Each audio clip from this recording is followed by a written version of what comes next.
This is basically attributed to our intense patrols. Over the years, this courageous team of anti-poachers has reduced poaching to almost zero. Mimi naitwa Stephen Olereso. Nimefanya kazi miaka 16 sasa. Kuanzia miaka 2002. Hao wanadamu ni wenye utua sana inaogofya ni wale wenye wanaenda kama ndovu. Wanatumia kama bunduki. Sasa hiyo ndio huwa inakuanga hatari sana kwa sisi. As a result of the global pandemic and the massive reduction in tourist revenue, the Mara Triangle is facing a financial crisis. They need your help if they are to continue their ability to protect this magical land. I'm Nikki here at andBeyond in Ngala in South Africa. I love getting questions from viewers about all the small things within the environment and how it all is integrated with one another. If you want to ask me any questions, please simply register with the WildEarth website, head across to the Live Safari page, and then post your questions there. I'm looking forward to chatting to you on my next WildEarth drive.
This program features live coverage of an African safari and may include animal kills and carcasses.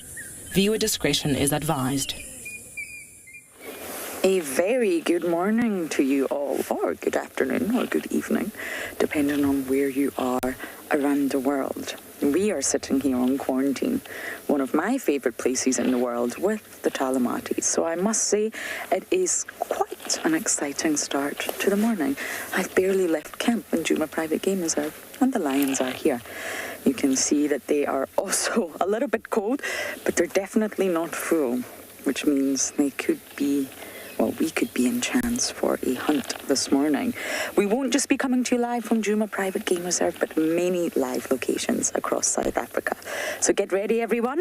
It's going to be quite the morning. It's time for your live bumble through the bush.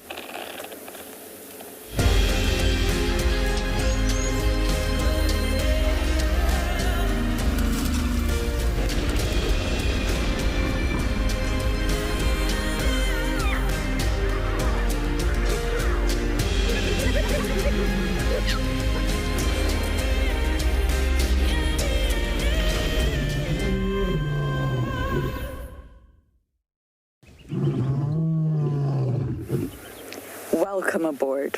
It's an absolute pleasure to have you all here with us on windy, at least one half of the Juma feeds. And that ball of gas is just getting slightly higher in the sky, which I really hope will... Oh, Impala are just going nuts. Why are there lions on quarantine? Quarantine is our area. Whew, what a start. My name is Lauren. I do have Davy on camera, and of course the lions are the Talamatis. They were on the dam cam yesterday, and it really appears that they've not moved very far since we're now on quarantine, about 50 meters from our camp. Hello, boy. Oh, look at you. You are magnificent. You can hear the Impala snorting all around.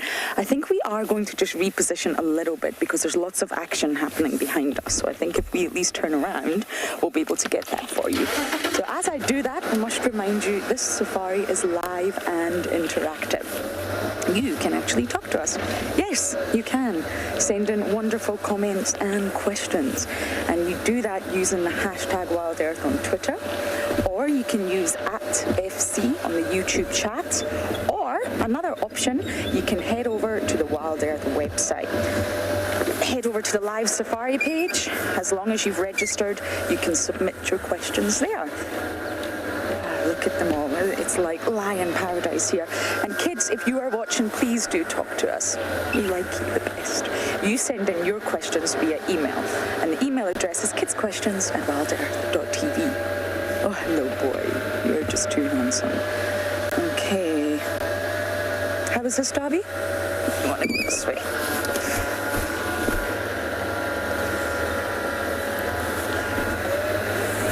There are just lions scattered everywhere.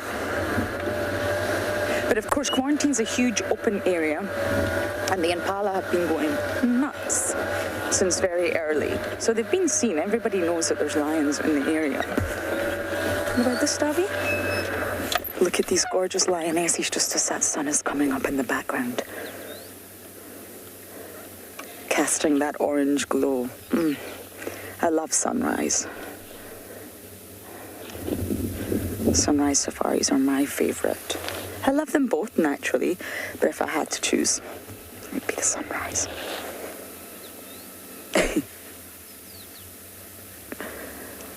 The Talamatis have really wormed their way into my heart, that's for sure. But the sub-adults were definitely not as full yesterday. We had 9 of them, and their tummies were sort of not bulging. One of the female sub-adults was really curious about a water buck because it is so cold. I have a funny feeling they're hungry again. Are you guys hungry?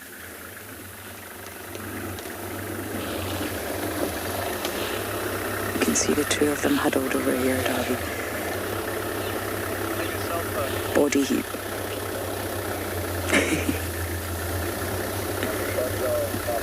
We generally tend to find that in winter,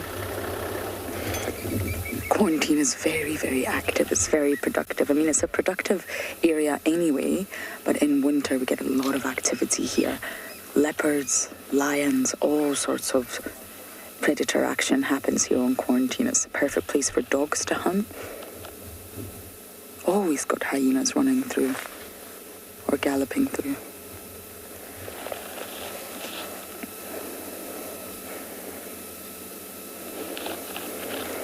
The sun's making an appearance, Davy. About time.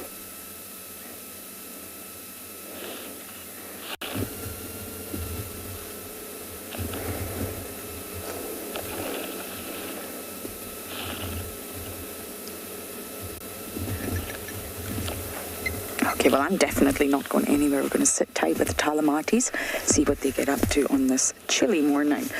Talking of weather, let's take a look at what's going on across all our locations.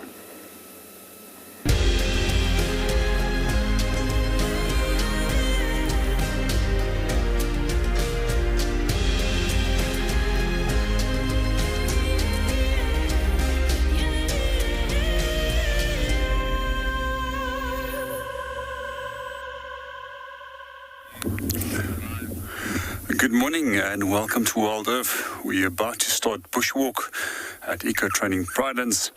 The temperature at the moment is still just around about 8 degrees Celsius, and we look like a bunch of meerkats in the Kalahari, just waiting for the sun to rise to eat ourselves up before we're going to start walking. So my name is JP LaRue, and behind the camera we've got Craig for the morning. Our plan for this morning is to start our walk from here. First, as normal, I like to sit on this little outcrop, listen and look at what's going on around me and see what we're going to plan to go and follow up on from here. We're hoping that the temperatures is going to start picking up fairly quickly, and that it will allow a large amount of elephant to come back to the dam a little bit later in the morning.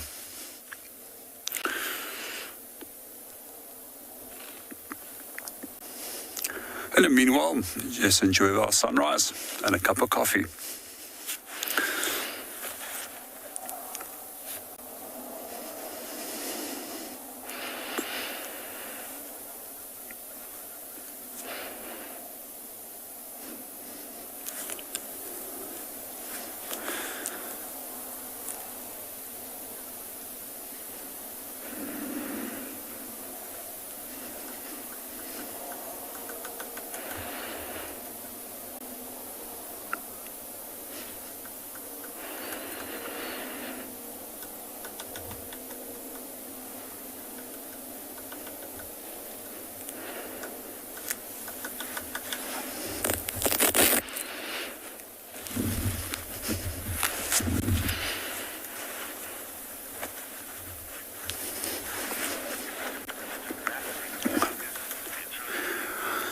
As we're watching the sunrise, we're going to leave you and hand you over to Marcus, who would like to say hello.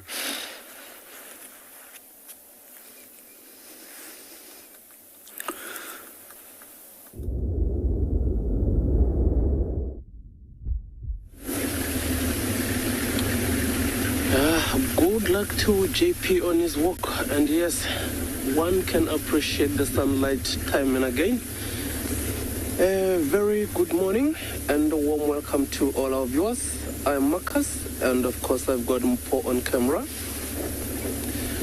So this morning we are on a bumble at the moment, but of course I would like to catch up with the members of the Birmingham Pride that showed up last night with the 2 white lions, which was quite nice to see. It has been a good while since we have seen them last. We have been searching for them who were not as successful, but last night it looks more like they have found us. But of course that area was very close actually to the boundary road into the Kruger. And after we left, the last update I got from the other guide was that they were heading towards the Kruger border or boundary, in which case there is a 50-50 chance that they might have crossed into Kruger or they might have stayed in our property, which will be quite nice for us. It will be nice to see what they got up to last night, because of course it was like, 9 or so animals.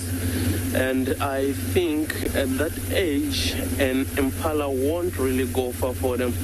And of course, there was that male that looked like he has claimed the lion's share of the whole prize, which I think, I stand to be corrected, but I think it was that Birmingham young male that these Ross males have been bullying around, which is quite nice to see that he is still with his siblings. So that's what I am hoping at least to catch up with, if they haven't crossed the boundary, that is. And it is of course chilly here at Ngala, about 12 degrees Celsius, which is about 54 degrees Fahrenheit. So if you think about it, this now it's quite chilly. Of course, those lions might be on the move because they will use that cold of the day to their advantage, that they will get moving. They might fit in that one last hunt before they rest for the morning. And when we're still on our quest to find those, I am going to send you over to one of my good friends, John Tindabezita in Juma, for his intro.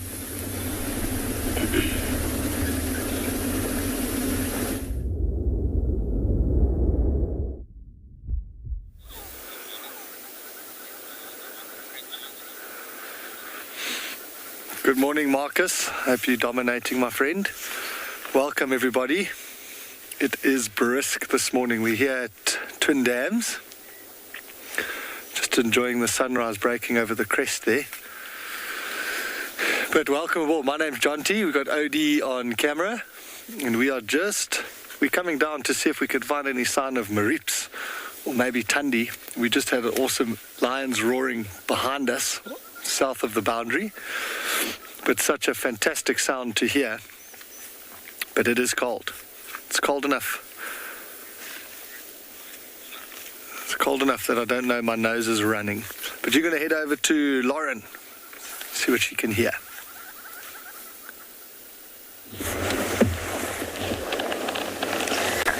We missed it, I'm afraid. Every single lion was calling. It vibrates right through your body. I wonder if they'll call again. That was really quite something. Every single individual. 1, 2, 3, 4, 5, 6, 7, 8. We're all calling. Maybe if we just give it a minute or two, they might start again. It's really quite something to be in the middle of.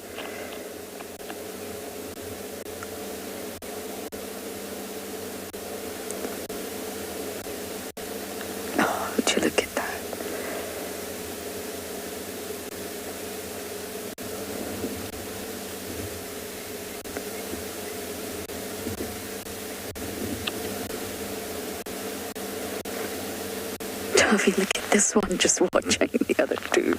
Yeah, friend and friends are from... She's like, why are you not cuddling me?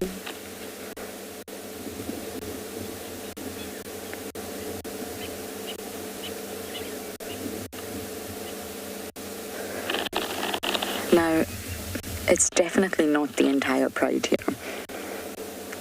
And I believe lion tracks have been called in on the western part of the reserve, so I do wonder if they'll call again and everyone will reunite.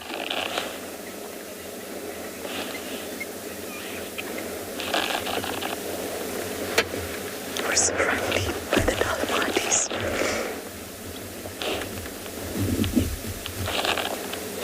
This pair have done a good job. They're in the sun.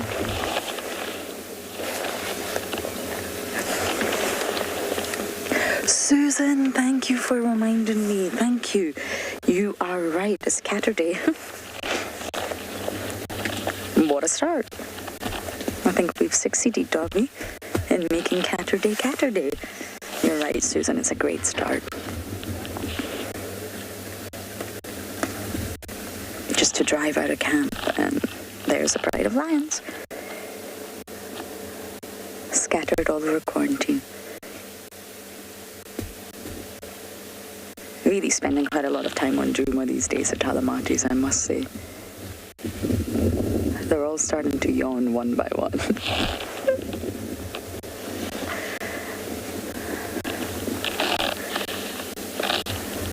Come on, Talamatis, call again. That was really quite spectacular.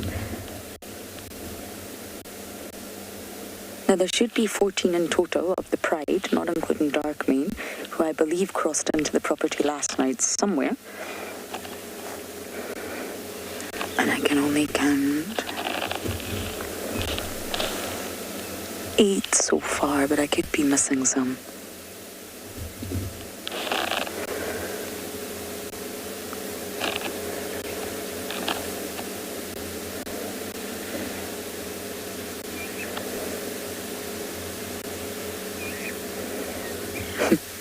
Catwalk.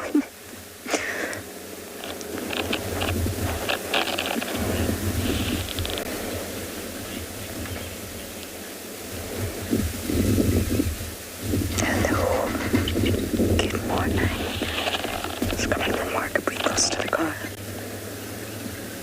morning. Beautiful.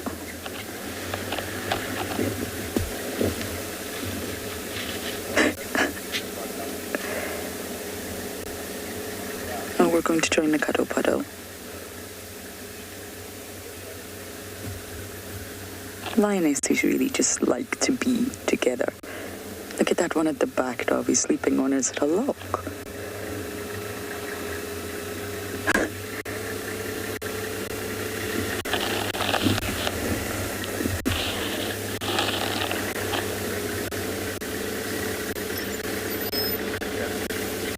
Oh, right in the middle. That is a great, great choice.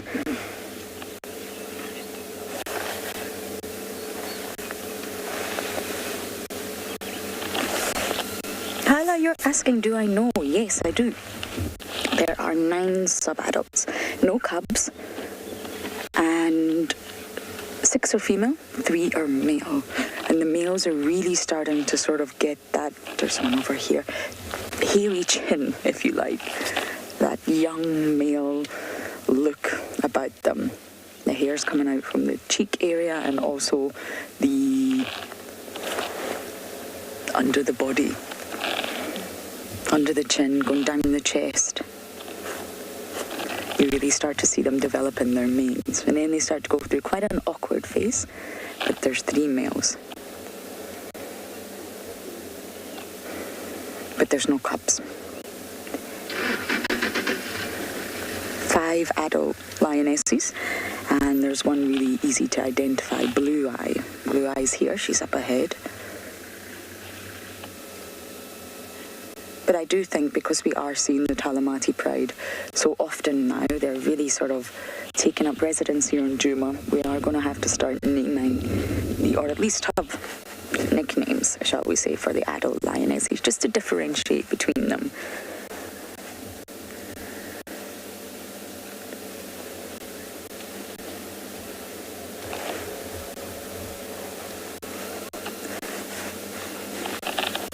So we have Blue Eye and then 4 more. I am going to try and work on getting ID photos.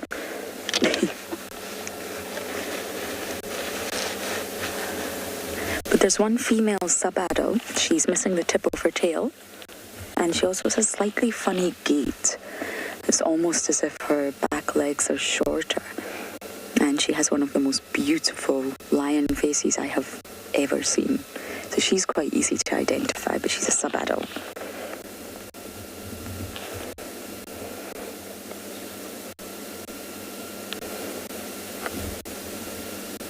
I think we're going to be in for quite a morning. Oh. There's a female about to approach the car. Oh no, we just wanted to go into the sun. That's okay.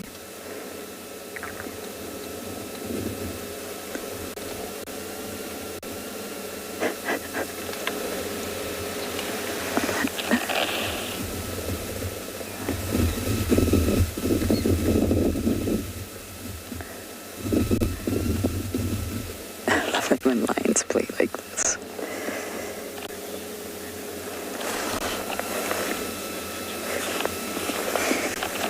Listen, if you were a lion, would you not cuddle?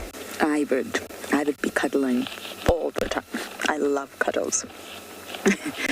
For a number of reasons. One, it's extremely cool. So lion next to each other. Lions lying next to each other obviously will sort of help keep them warmer, body heat. But generally speaking, it's a really tight-knit, social, cohesive unit. And they do play, they will interact, they like to touch. They're very tactile lionesses and young sub-adult males. And it sort of strengthens their bonds with one another. You will find lionesses off on their own, but generally speaking, when you find a lioness is off on her own, she's always calling. They like to be together. Lions are the pride. The pride is everything to them, just like the pack is everything to wild dogs.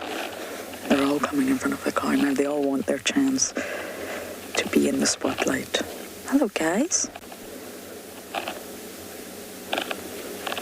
Well, that's the one that had the buffalo dung on her hip. You see that one at the back, Dobby? For a moment, we all thought yesterday it could be an injury, but it was just some sort of dung or mud or something.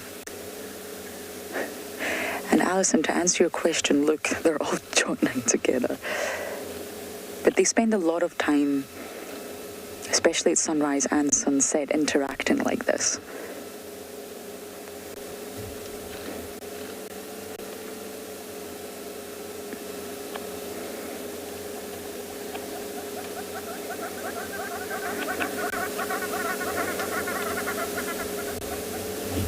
It strengthens the bonds.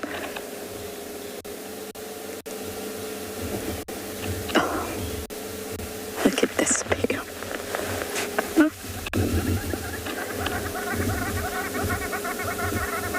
Sometimes they actually lie on top of one another, which is ridiculous but also extremely cute.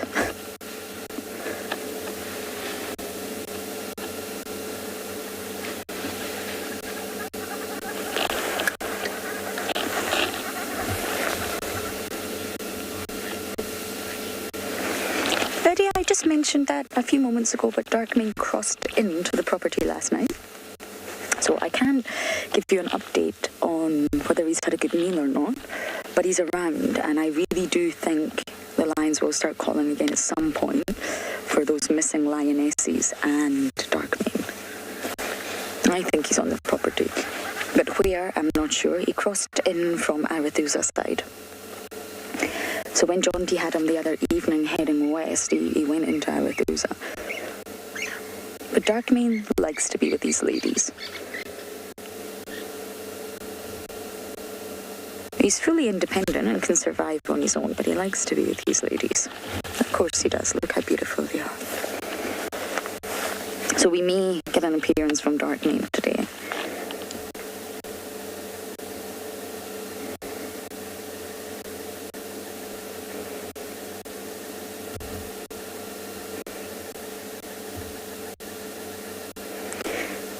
But there were 9 yesterday.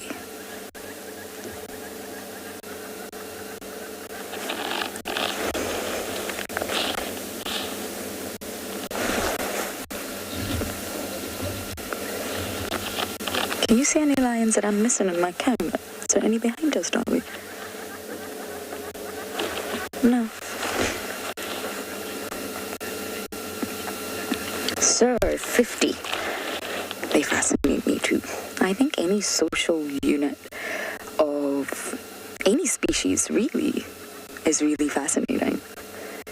Be it a school of fish or a pride of lions or a pod of dolphins.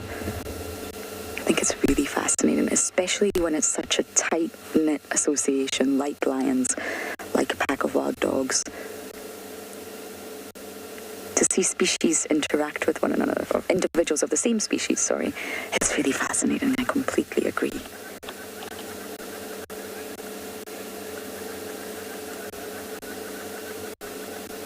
You can see they're all lying in the sun.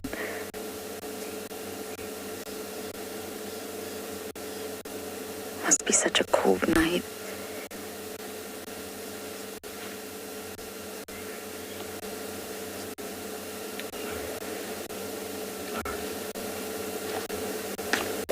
Just go around and keep the vehicle out. My boss on the back is asking me to reposition. That I shall do.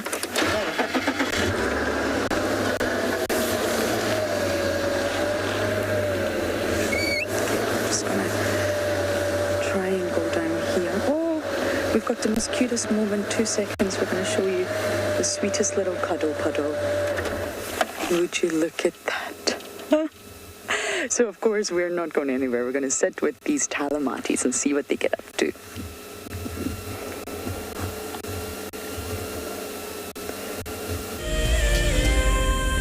On board, we have a very special guest joining our live safari today. We have Sue Fogel, who has bought a ticket to Dream. It was an easy decision to purchase a ticket to Dream because I've been working with animals for my whole life. And I think what WildEarth does here, bringing live safaris into your home, is just remarkable. If you want to go on safari with a WildEarth guide, whilst honing your bush knowledge and of course featuring in one of our shows, then head over to our website. Well, since I've been watching for such a long time, I thought it would be a good idea for me to come here in person. Sign up to be a WildEarth Explorer and you could be making your first ever on-screen appearance. If you have a chance to do it, I highly recommend it. To feel the sun on your face and the wind in your hair and to smell the smells and just kind of be in the animal's presence. It's undescribable. I highly recommend it. Across Southern and East Africa, the Endangered Wildlife Trust works tirelessly to save species, protect critical habitats, and benefit people.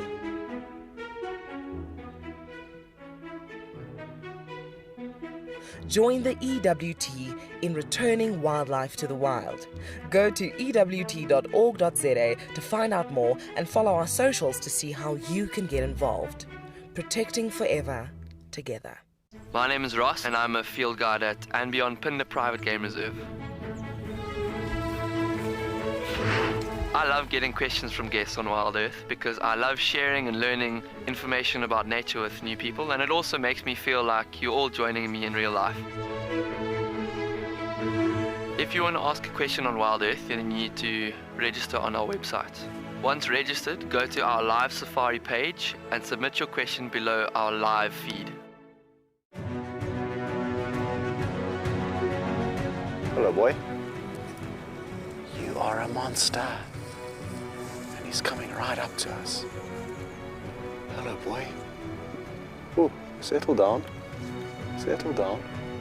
He is very, very close. He's pushing his trunk against the car. You can feel the car moving. Hey, hey, hey, hey. Stop that. Expect the unexpected here on WildEarth daily.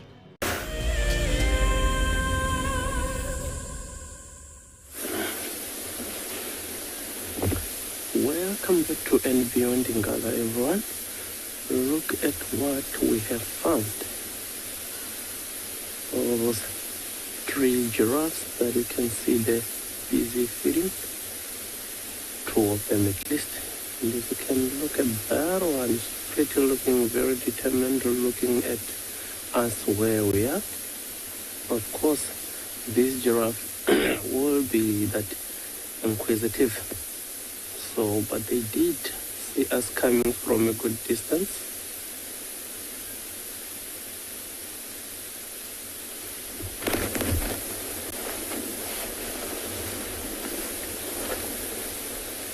As you can see, that one is just looking at us like she has been doing like that for quite some time now, and now looking to the side, back to feeding, as you can see. So these giraffes, 3 of them are females here, as you can see. Not that easy to look. Of course, the most reliable to ID them will be to look at the obvious, which will be the genitals. But with this giraffe, we can tell by looking at the ossicons. You see that one also lifting its head looking at us. So these females, the ossicons or the horns will be that thin and also tufted at the tip. Unlike males, that will have bald tips and also a bit broader ossicons or horns. Of course, as you can see, they are sort of ravaging that tree. All of them are feeding on that one same tree.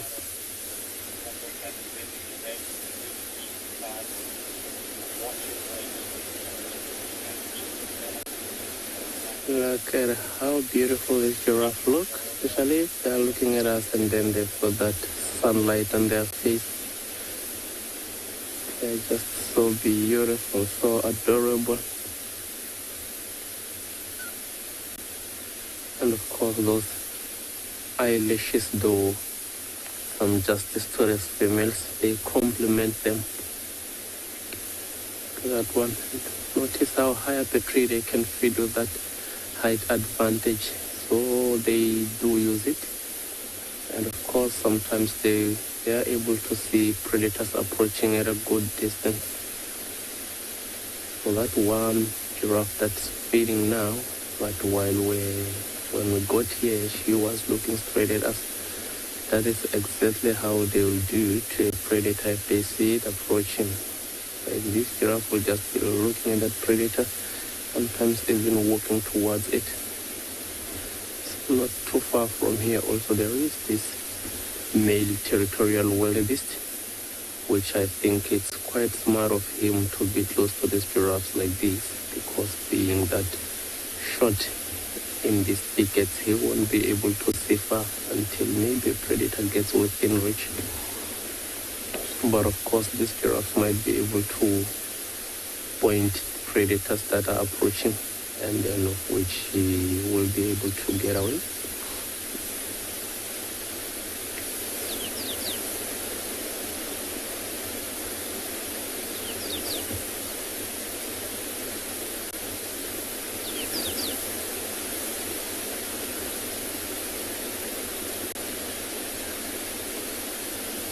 Lily Pen would like to know why don't these giraffes get poked by thorny bushes from their mouth. So Lily Pen, if you look at how narrow the muzzle of those giraffes is, and also their lips are very, very tough. So it's not as easy for thorns to poke them. And also when they feed like that long tongue, also they use it to their advantage, especially when feeding at a thorny tree. And also the tongue of these giraffes is a bit rubbery, if I can call it that. So it's not as easy for thorns to poke these animals. But yeah, that one tree they're feeding on right now, it's not really a thorn tree. And you see the one walking away. Here goes the second one. That's not quite unusual with these giraffes. And of course there is a fork-tailed drongo on the mix, just on the background there, looking for all the insects that these giraffes will flush when they are moving like that. There goes that tongue.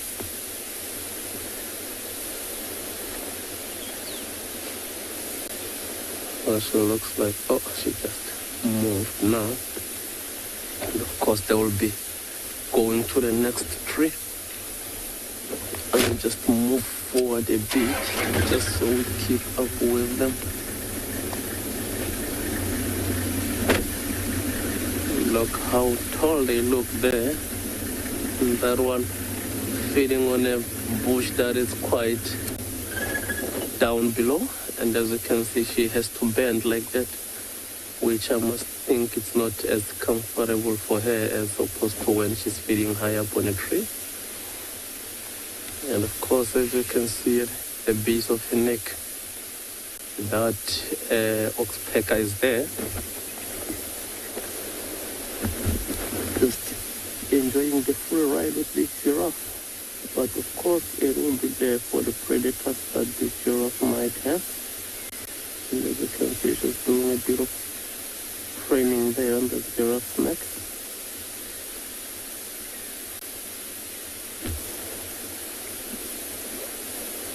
And so that tree that this giraffe is feeding on, that is a thorn tree. But as you can see, she doesn't look too bothered at all by the tree as she is moving, okay? So of course, even these trees, when these giraffes are feeding, the trees around that area will be able to communicate amongst themselves. So release some chemicals, alerting the other trees that we are under attack. And of course the trees around that area might or will intend turning themselves that they're not as nutritious or as tasty as they would be usually.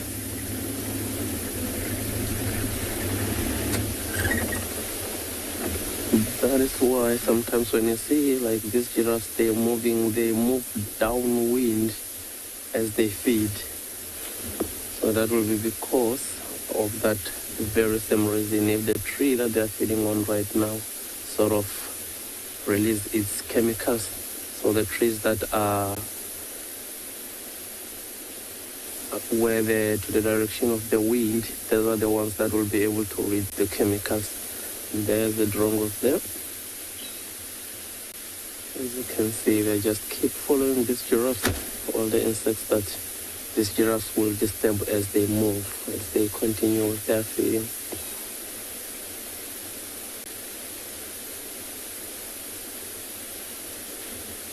And how majestic, eh?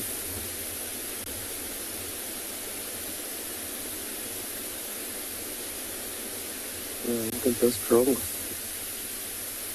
Pretty much looking like journalists wanting to ask questions to that giraffe.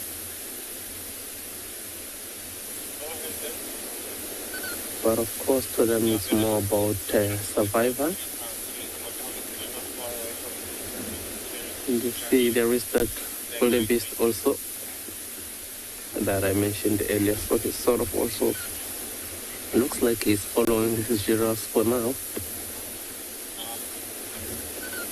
And because these male wildebeest are territorial, so sometimes or most of the time you will see it with other animal species. So that might just help look out for any danger that might be approaching.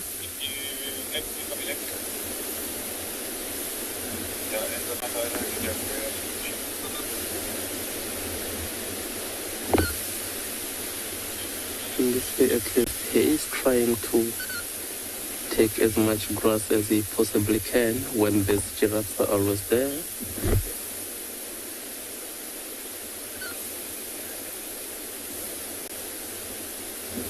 So I don't really get that question, Jasmine.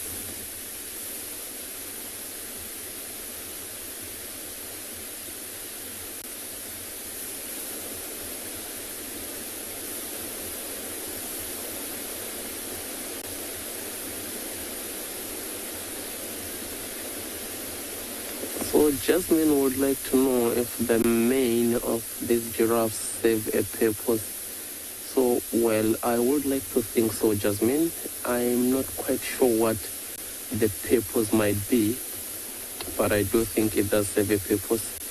Maybe sometimes as they walk past these trees or when they're feeding on these trees with thorns, that might act as protection. That's one of other things that I would like to think of as the reason. But of course, there are some animals like your zebras and the kurus, sometimes the nyalas, that they will use that mane to sort of display against each other. But also with the animals like zebras, you tell exactly how healthy the animal is, looking exactly at that mane. So I think, yeah, of course, with this giraffe, it will also serve some kind of purpose.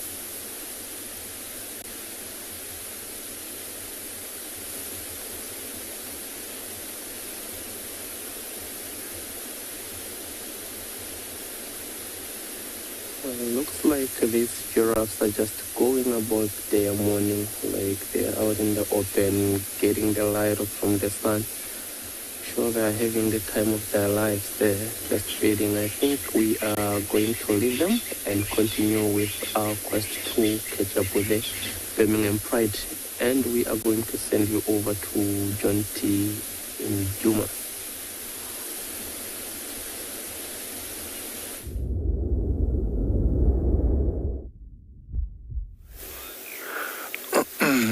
Good luck, Marcus. We are looking at a crested Franklin.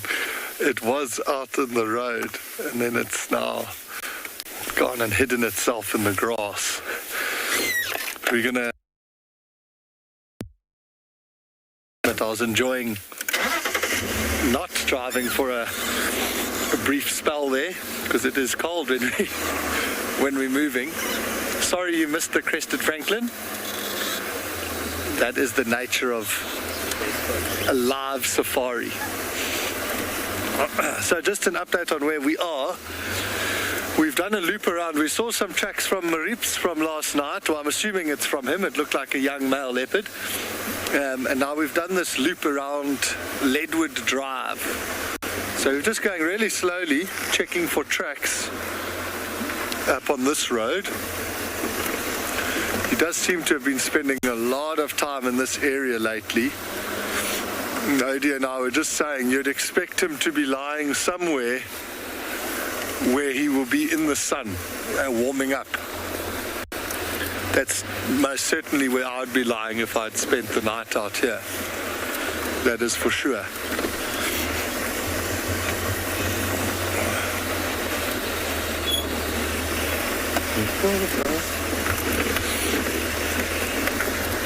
I must say, I get so proud every time I hear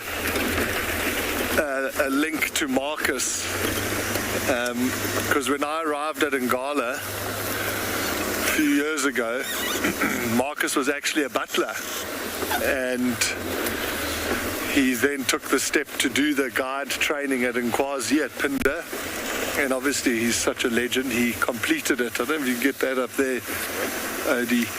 He completed the training and now he's guiding guests. It's such an awesome story. I've just stopped. We're here we're on the bottom end of Battalier Road. Leadwood Drive at the Battalier Nest. And the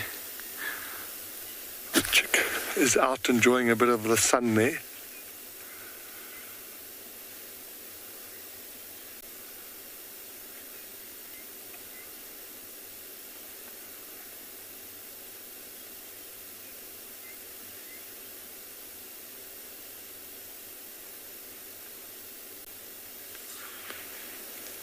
That is definitely a good place to be, just soaking up this morning sun.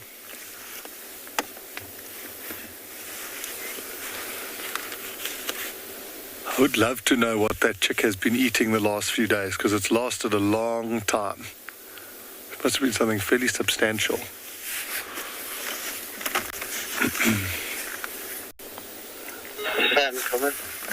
Beautiful.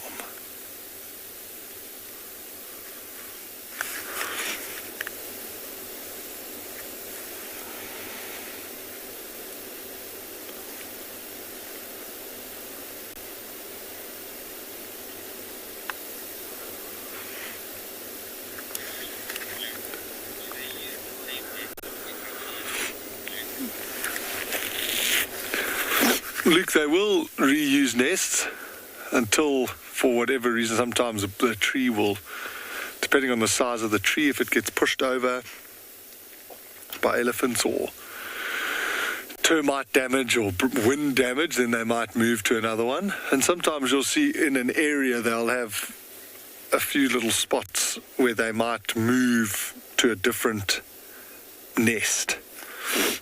So if they get disturbed at a nest site, then they'll just abandon it. But if they are left alone and well respected, then they'll stay at a nest site.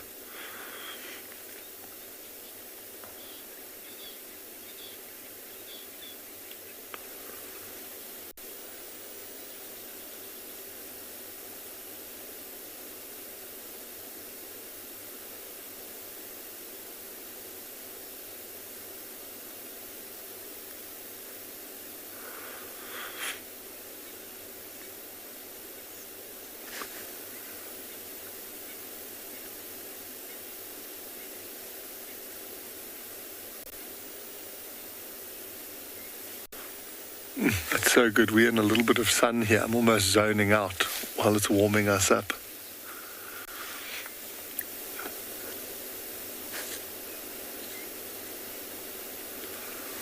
So from here what we'll do is drive around and just drive the fire break back to the east and see if these tracks pop out.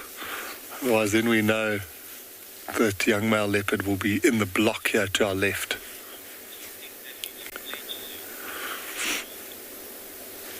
Norm, I do think it looks like he's got to be close to that. I don't know. I'll have to check with Lauren and Trish. They know exactly how old he is, but just looking at what his feathers look like and the size of him, it's got to be close to seeing him flying around. I don't even know, they might have even seen him flying around already. But you can imagine he's like a spoilt a teenager at home. He's probably able to fly, but if his parents keep bringing him food, he's going to stay there and keep eating it.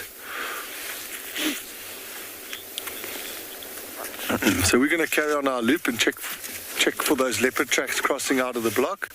You're going to head to JP, who's got another bird.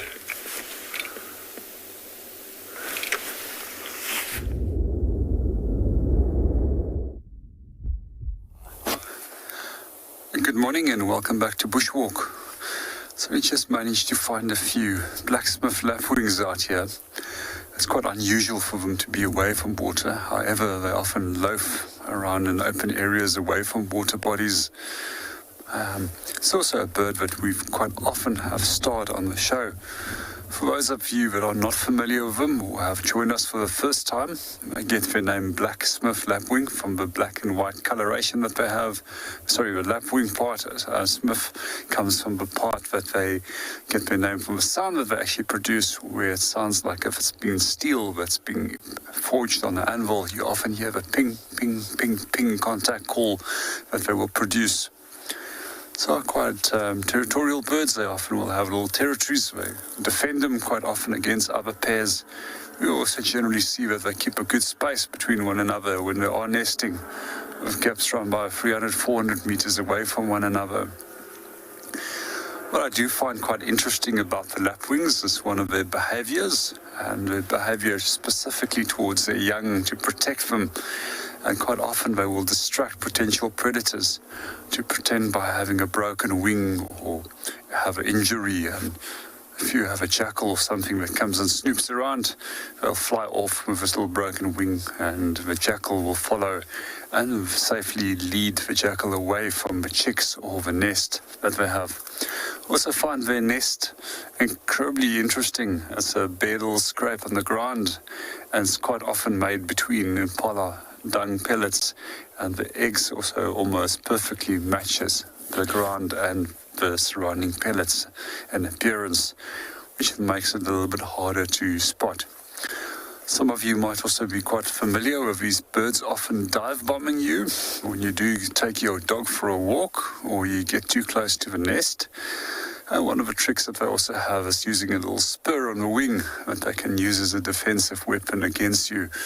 And I've seen many a Jack Russell not enjoying that moment when they get hit by that little wing and the spur on the tip of a wing when they get too close to a nest.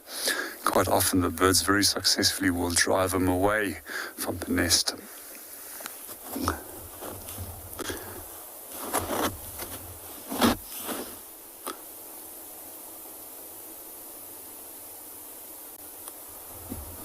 They're fairly easy birds to identify. They have a black and white and grey colour.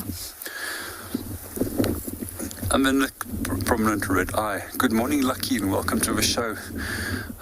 There's not much of a nest that's been built. It's just a simple little scrape on the ground, and it's normally made in between pellets, so they're not taking a lot of energy in building any form of nest. Some bird species, they're more elaborate. They spend a lot of energy in nesting, and it depends on the species, because some species, both male and female, will build, and some species only the female will build. And what we also find with bird species that have precocial young, they tend to quite often just nest on the ground, and then young can go mobile directly after that they've hatched. What we find with a lot of the young species, which is altricial, there's an elaborate nest with a lining in the inside to insulate it and to protect the young little bird, because the bird can't go mobile after that it's hatched. I also find it quite interesting with ground-laying bird species, their eggs tend to be rounded compared to those species or those that also will nest in natural cavities in trees. They'll also have round eggs. And then those that are laying eggs on flat surfaces, for example, cliff faces, or onto a massive vegetation where it can roll off into the water, such as an African jacana, and also your Cape vultures, which lies on the cliff faces. The eggs are actually pyriform or pear-shaped, and they tuck them neatly in. And when those eggs roll, when they don't roll straight, they actually spin. So it's easier for them to control the egg and not push it by accident over the edge of a cliff or off the vegetation on which the egg is laid.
The Wildlife and Environment Society of South Africa, WESA, encourages people to care for the earth.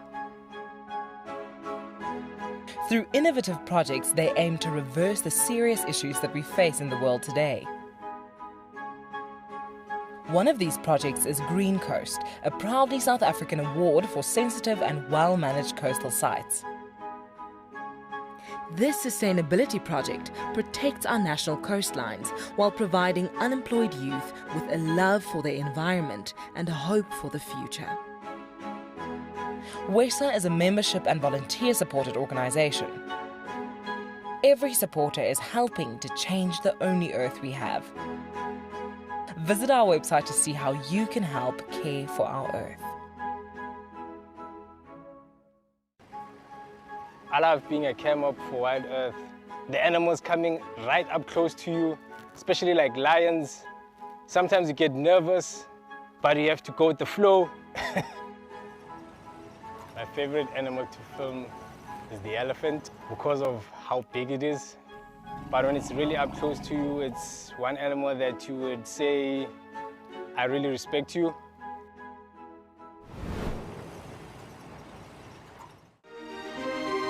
Guys, just watch what's happening. See, watch the elephant, watch the lions. See, the first ones to run are the cubs. Can you see them? They are right here. I'm not sure how scared you were, but I was quite nervous. But absolutely incredible. Expect the unexpected here on WildEarth daily.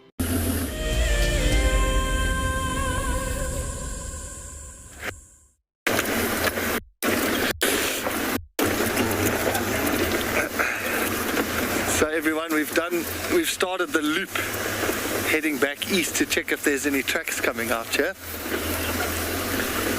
Odie was telling me there's an old hyena den along here somewhere, so sometimes hyenas one den to another, so we might get lucky.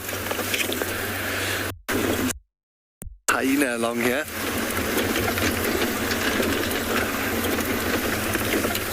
Oh, my binoculars. This sort of temperature, it reminds me of driving in Kwandwe in the Eastern Cape. It was so cold, and the first time I worked there, we still used to do normal early morning drives. Now it's kind of shifted. You have breakfast first in winter, and you go out much later, 9 past, because it's so cold. And I remember driving along, and the guests all wrapped up, beanies, scarves, gloves. Because it's so cold, you're just driving with your head down like this, and I remember I turned to check how everyone was doing, and I was so cold, my nose was running, and the wind took this like streamer of runny nose, and it went whoop, and landed on one of the guest beanies. So I felt so bad. I did tell them we had to wash their beanie, but I think you're going to head over to Lauren and see what she's up to.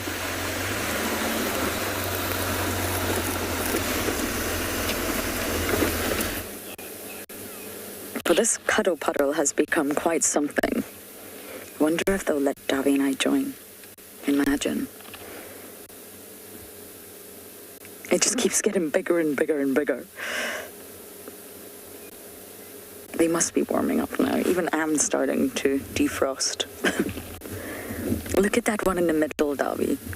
Not in the middle, but right sort of second from the back.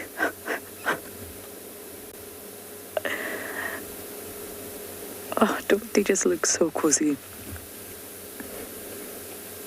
You gotta love that about lions. The Impala have all completely dispersed and moved on, probably forgot about the fact that the Talamatis are here.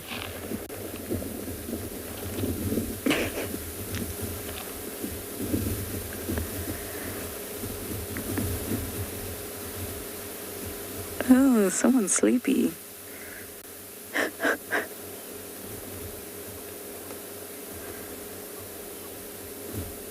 And the Nkahumas were on the property yesterday as well, which was really, that was really amazing. And a different section of the property, but still, we had both prides on the same property.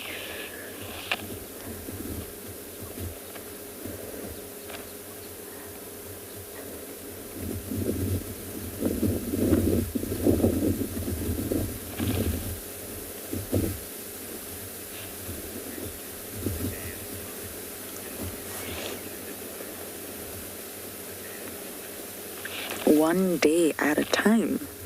Love that name. One day at a time. Hi there. You're asking how do lions determine hierarchy? There's not really a strict hierarchy as with hyenas, which is very, very strict. It's sort of ladder, if you like, a proverbial ladder at that, but it's very, very strict. Whereas lions, it's a cohesive unit, and naturally the older ones are going to sort of lead the way. And although there's no matriarch, the oldest lioness is normally the one that's sort of in charge, if you like, give or take. Definitely wouldn't be the sub-adults, but there's not really a strict hierarchy as such. All the adult lionesses are the ones that sort of lead the pride, raise the offspring, scold the offspring, teach the offspring, and naturally they're the ones that sort of start to become aggressive towards the males to let them know, hey boys, it's time to go. You're becoming far too big and boisterous and hairy. It's time to go out there and face the world on your own. So it's really all the older lionesses, with the oldest sort of the one that gets a lot of respect from all the pride members. Just like elephants, they've got to learn. The sub-adults have got to watch, learn through observation, make mistakes, learn from it. And they learn from the older lionesses.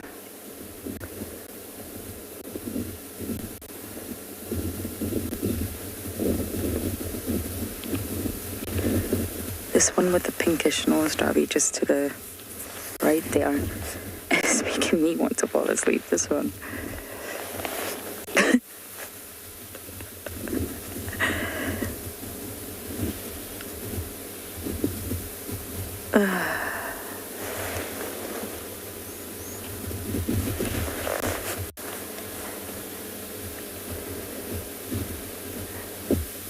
And just as well as the playing and the touching, the grooming each other, allo grooming.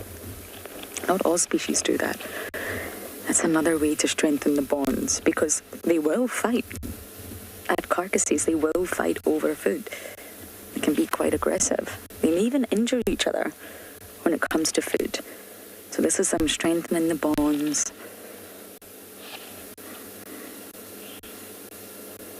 And naturally, it's very adorable to watch.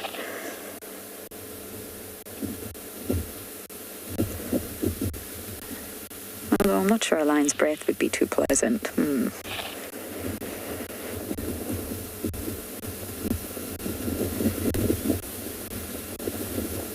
to think they all had such full tummies yesterday, and their tummies look absolutely fine now. I think they're hungry.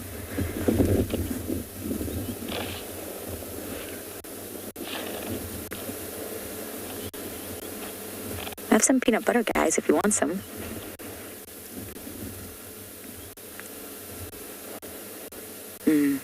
That's a no.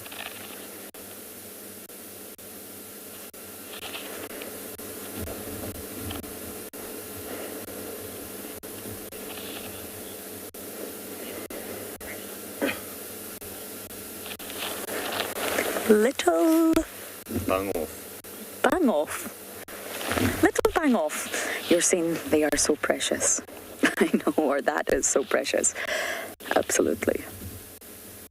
It's nice seeing the other side to lions, because they are the apex predator.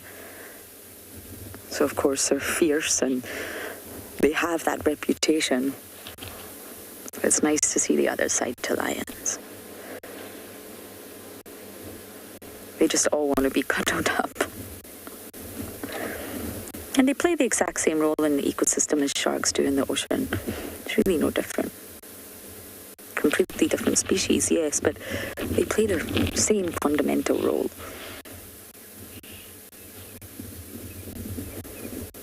They really don't have any predators of their own. And they control the populations from the top down. Same as what wolves did in Yellowstone. That's what the lions do out here.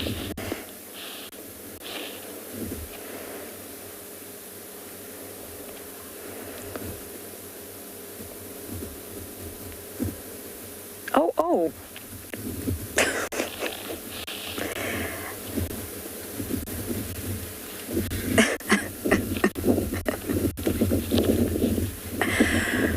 That was, you almost urinated on your pride mate.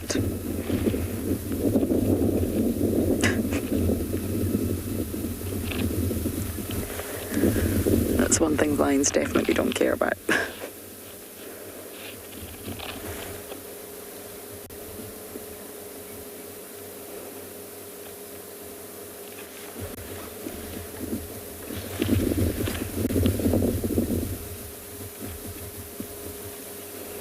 Normally, once one starts to really move...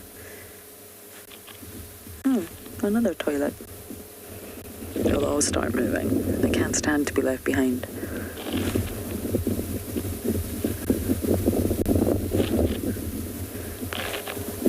Right on cue.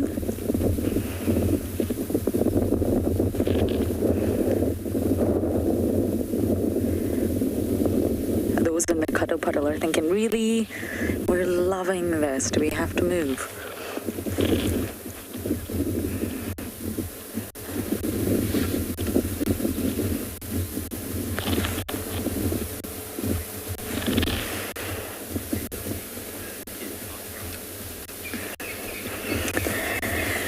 I guess they would be slightly warmer in the thicker vegetation due to the fact that it would just break the wind. Really, that's all it would do. But wind, that can really chill anyone down. So possibly, yes. But I guess it's already warmer now than what it was a few hours ago. They've survived the night. They're in their own cuddle puddle. But yes, Gwendolyn, I guess if they were in the thicker vegetation, they could at least shelter themselves from the wind. But I think they're enjoying being out in the open and getting all of that sun.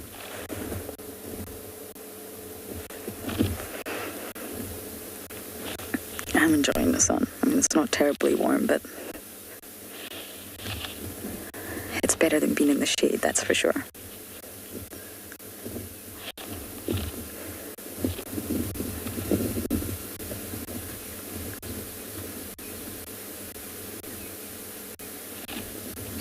That male Dobby, look how regal he looks. He just looks absolutely stunning, that sub-adult male.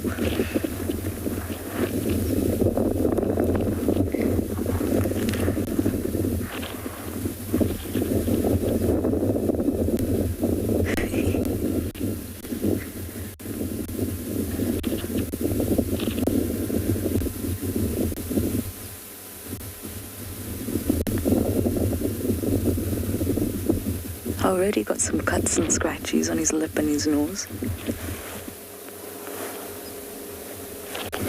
A lot of them are starting to get moving now. The other two have completely disappeared from my line of sight. So, everybody's getting up. Okay.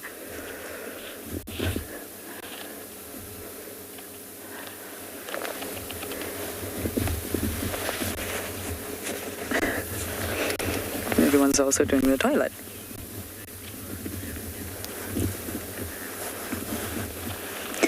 Nikki, they follow whoever gets up first. They don't like to be left behind.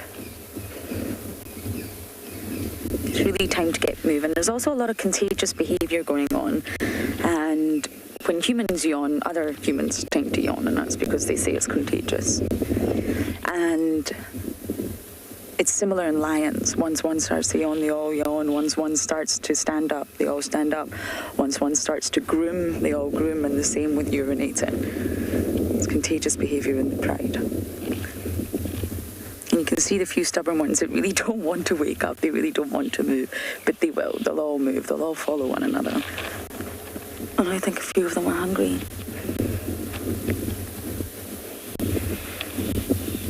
This one's saying, why, guys? That cuddle puddle was so delicious.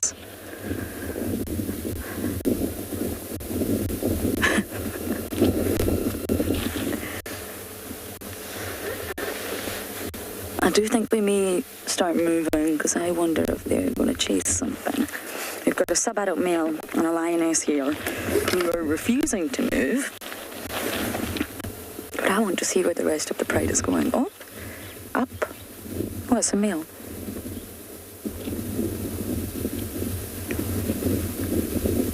Sorry, boy.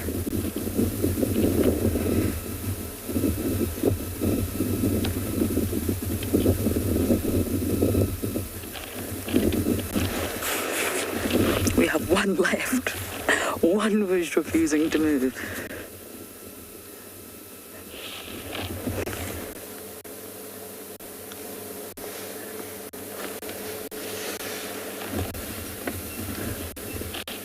Okay, I think we are going to go and try and follow the lionesses and see what they get up to. Are you ready, Dobby?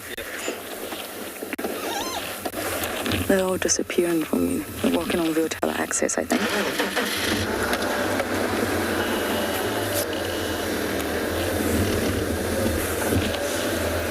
Okay, I'm going to try and keep up with this lioness. I'm intrigued to see where they're going to go, but we're going to send you over to Marcus, who's still searching for his lions.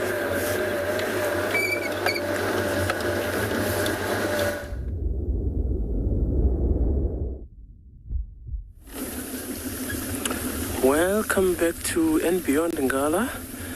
And yeah, we are still driving central parts of our reserve. And of course, where we have left the Birmingham Pride last night was more to the east. But yeah, I've got updates from the other guys that are around that area, like of treks doing or going up and down that area. They can't really for now make sense of where these treks or what these treks are doing. But I'm just hoping that maybe they come out better soon. And yeah, we are also going to make our way towards that direction so that at least we will help with the search. Of course, if it is more eyes looking out for these lions, then we stand a better chance. But yeah, you never know. Like, the reason that I took this route or a different part of the reserve, this is not really too far away from the eastern boundary. But of course, we all know that lions do move during the night. So, like, you can drive and find that you find them central part of the reserve while you have left them on the eastern part of the reserve. So that is what at least I was trying to eliminate when coming this side. That no, I know that now there are no tracks coming into the western side or even central. So chances are those lions might still be that side. And like I mentioned earlier, they might even have moved into Kruger. Because of course we don't have fences, so they've got this freedom to move in and out of properties. But yeah, it will be quite nice if we do find them. And if maybe they have catch something other than that Impala they had last night, because I don't think like all of them would have had a good share to be full. But of course, also this morning as the sun is slowly coming up, as you saw with Lawrence lions, so they would want to sun themselves up, but because it's still very cold, it's not as hot, you know, they can still be moving, they can still be hunting. So all those are possibilities depending on what might have happened last night. So of course, if they have found something substantial that they have fed on,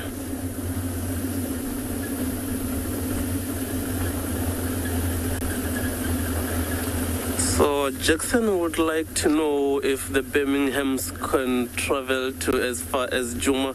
Yeah, Jackson, that they can do. However, we all know that lions are territorial, so like both males and females. And then to be able to move from somewhere like Ngala to Juma, there will be a lot of toes that they will be stepping on along the way. So I don't really think they would want to do something like that. So it's more the nomads. So if the small or the sub-adult males get kicked out of the pride like that, those are the ones that can move good distances while trying to survive just the hunting. And yeah, when they come of that age where they'll be about maybe 5 or so, that's when they'll be old enough to be able to compete for pride takeovers. So you might find that when that time comes, they are as far as Juma or even further than Juma. Because I stand to be corrected, but I heard that there might be a pride also in the Sabisans where the dominant males are the Birmingham males. So that means that they do travel a lot. And also, of course, you might have heard of the Avoca males. So Avoca is a property that is west of Ngala. And I think that there are now dominant males of a pride in Juma, if I'm not mistaken. So the males can move, but the females, mostly they will stick in within this property here. But of course, that's the beauty of having these areas with no fences, that at least you don't limit animals' movements. Because in such cases, the animals will pretty much behave like they usually would without our influence.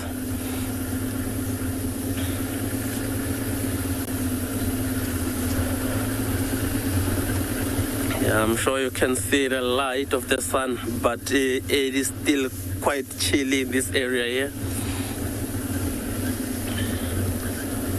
So much as we mention lions sunning themselves for the morning, I must say that I also appreciate this sunlight this time of the day.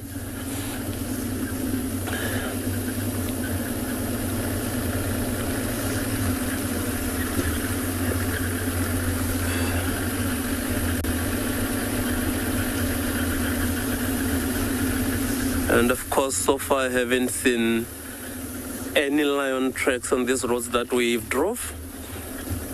So which means that we have to go that side, the eastern side where we have left them last night, and try maybe drive even those boundary roads, those that they are likely,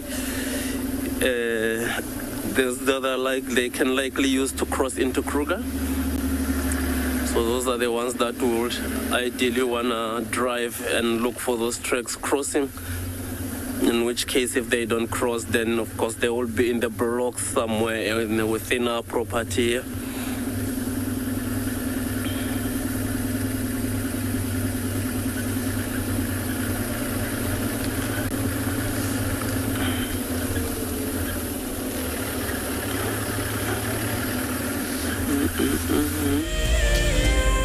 Helping kids to fall in love with nature is critical. Our future depends on it. WildEarth has had the opportunity to take many children from all over the world on safari, some from right here on our doorstep. Welcome to those of you watching from Hananani, Primary School, just outside Dixie Village. They love like learning about nature because now we're having like a crisis of like rhino poaching. We all need each other, so it is very, very important for the kids to learn about animals, on how to save them or even to protect them. My favorite animal is an elephant because they are very cute, although they're eating the trees or the plants, but they are still very cute to me. The way they explained the animals, asking questions, and we saw our names on the screen, it was so exciting. Hi everybody, I'm Tiana, I'm from Johannesburg, and I am one of WildEarth's biggest fans. Been watching for 4 years, DG here from the Ozarks. It's been 4 years for me and I'm not leaving anytime soon.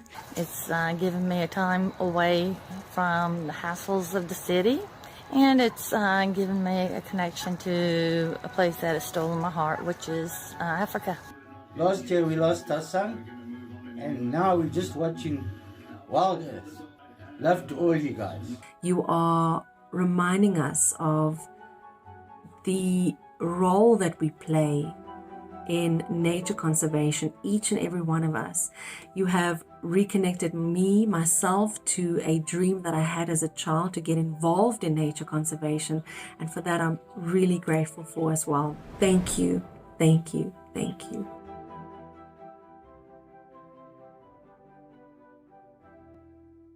My name is Lauren and I'm currently working in Juma Private Game Reserve here in South Africa. I love answering your questions during the live safaris. It's my favorite part. It feels like you're on the vehicle with me and I'm able to teach you exactly what you want to know. If you want to ask a question on WildEarth, then you need to register on our website. Once registered, you must go to the live safari page and ask your question below the live feed.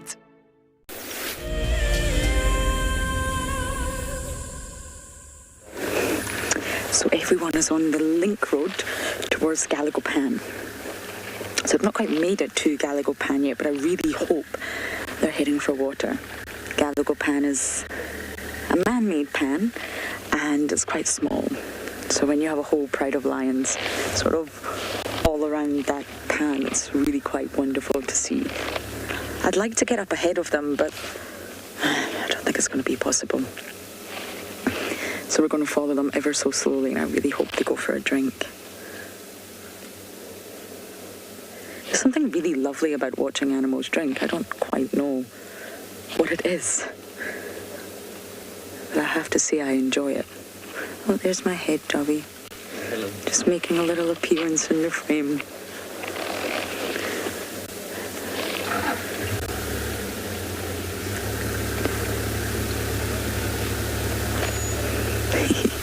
That male that refused to move is still not caught up with them yet. Yep, they're heading to the pan. Come on, slow coach.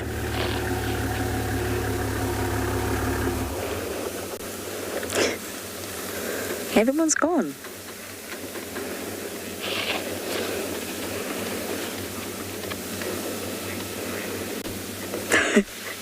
Leopard lover. That is exactly what I thought, how much their stomachs have gone down already. Compared to yesterday, just think of those bulging, huge stomachs. And now it's nothing. That was my first thought as well. It's very impressive. It really would not surprise me if, oh, we want a stick. Okay.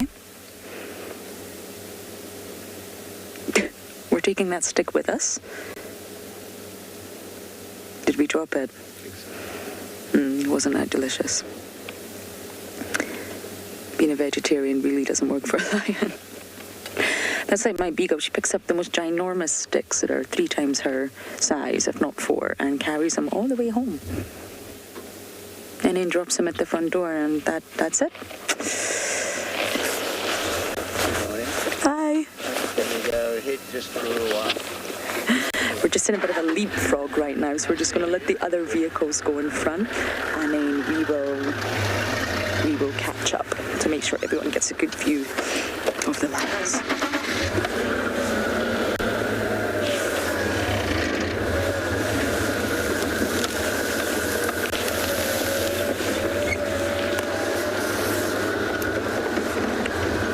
Private will definitely be on standby in case they do go for a drink. They're heading that way. We're on that shortcut path that takes you to Gallagher In Gallagher in summer, not one single sighting did I have at Gallagher in summer. Not one. But in winter, that's when it all changes. It's amazing, the seasonal movements, the seasonal change.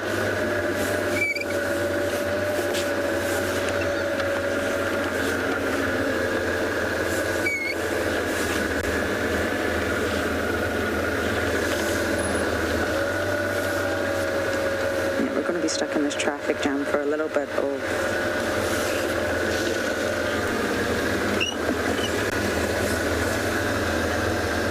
David, you're asking, did you get that question, Doc? Yeah, Jared, you might have to ask this one more time.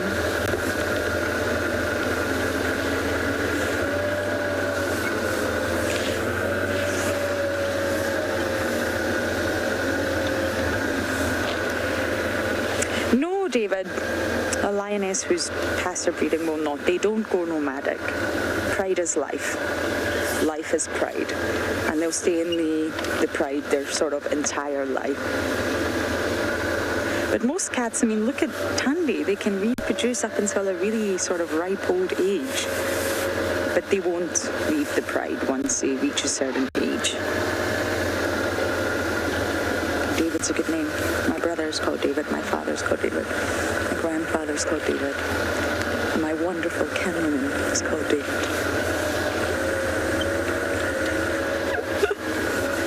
Dobby's short for David.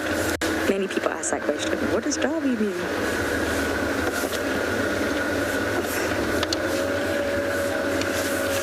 Okay, I'm just going to let another vehicle go in front. We call it leapfrog here. And then hopefully in maybe 5 minutes we'll be at the pan.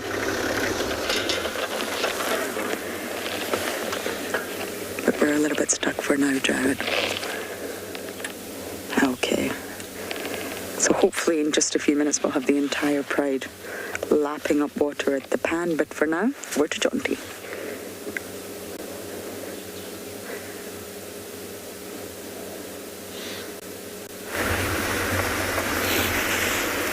So we've decided to move out of the area where Marips had been hanging out. We found tracks of him. Now we just found tracks, what we're presuming is of his mom, a female leopard, but they crossed into an area where we unfortunately didn't have signal. So we've left those tracks by themselves on the ground.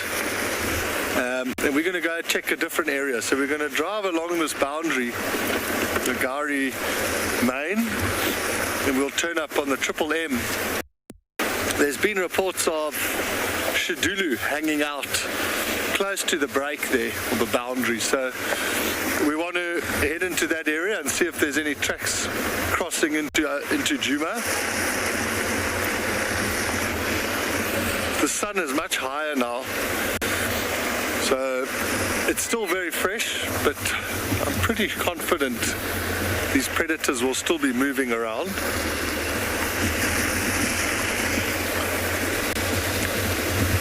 As the lions Lauren's with are proving that they're still busy moving around.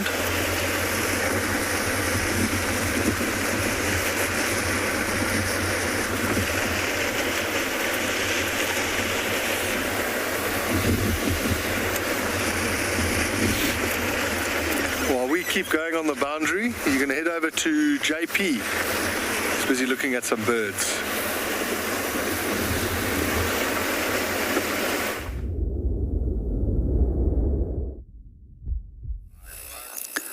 Good morning and welcome back to Bushwalk. Still pretty quiet out here this morning with the cold temperatures. Some of the things that we did see so far is a number of different birds that has become active. And the ones that we have right over here in front of us in the camera are blue wax bulls. They remind me of the Smurfies, for those of you that are familiar with the Smurfs, due to that little blue coloration that they have. They're a fairly small seed eater, and if you have a closer look, they're busy looking for little seeds It's typical what we can deduct off the size of a bull and the shape of a bull of these birds. If they've got a cone-shaped bull, that's designed for cracking small seeds. The larger the cone-shaped bull, the larger the seed that they can actually deal with. It's also a fairly interesting bird species in terms of its behavior, and one of its strategies is to build a little nest in between thorn trees where they know that the nest receives a fair amount of protection against mammal predators, and quite often they will also deliberately build their little nest structures close by to that of paper wasps. For those of you that are familiar with the sting of a paper wasp, that's quite painful, and you can think of how effective that is to deter a potential mammal predator from coming to a nest. Let's see what they get up to. One on the right-hand side, in the center of the road, you can notice it's much brighter blue in color compared to the one on the left, which is slightly duller blue in color, which is a female. So we generally find with bird species that the majority of all male species are more brightly colored. And that's pretty much for approximately 90% of all bird species. And then we also find that in some cases, 1% of all the world's bird species, the females are slightly more brightly colored. And we find that especially to be true with bird species where the female is more dominant than the male and lays the eggs and leaves the eggs with the male to then eventually incubate and take care of those young, and she moves off and goes and finds herself a new boyfriend. In the case of the little blue wax balls, a different strategy. They follow monogamy, where they'll stick around as a pair, and then there's also a number of helpers in the group. Seems like two little males there at the back at the moment. Such beautiful, soft, bright blue colors. I love the coloration of a blue wax ball.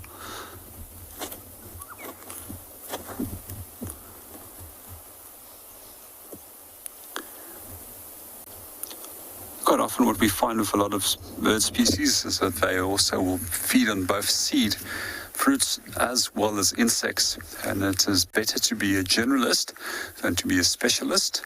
Quite often when you are a specialist you come short on meals, especially in times of food shortage such as periods of droughts.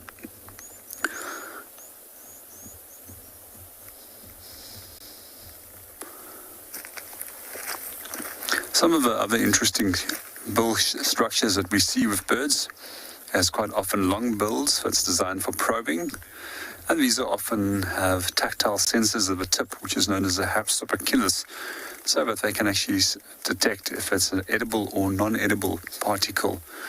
And then we also get that typical little bill that has a sharp hooked beak with a tiny little notch, such as shrikes as well as eagles, which is designed for killing small little mammal prey. It's an interesting feature that you can always use to assist in identifying a bird. It's just by simply looking at the bill and to look at what they eat.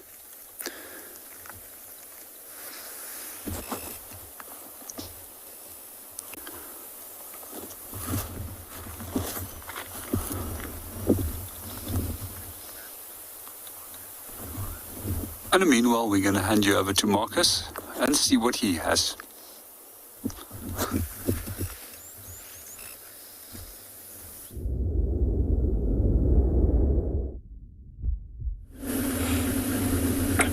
Well, good luck to JP on his walk. And so we are still on our bumble and on our quest for the Pride. So as you can see, this road is heading straight directly eastern side of our property.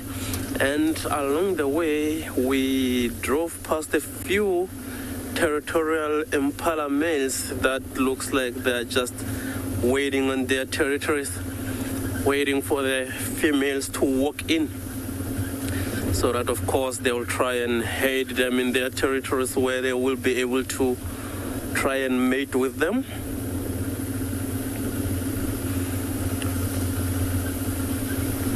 Yeah, so we are still heading east, as I have mentioned, looking for those Pride, but of course drove past a few Impalas that also will be able to show us or being able to point us if these lions were close by. And they were not alarming, they looked very relaxed. However, there are some impalas that are doing something, and then we're going to send you over to John T and his impalas.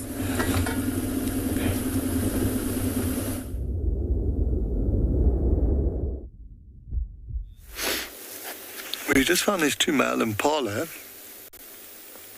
and the one that's on the left is actually trying to walk away, but you'll see they'll keep facing up. Look at that.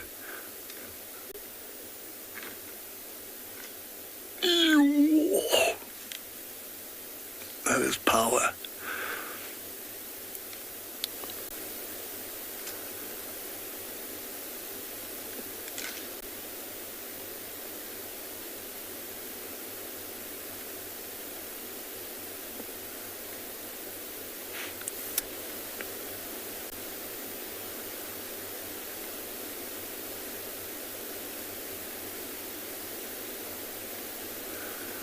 So they're obviously fairly evenly matched. You can see their tails flicking, and they'll be like, you'll see their tongues keep licking.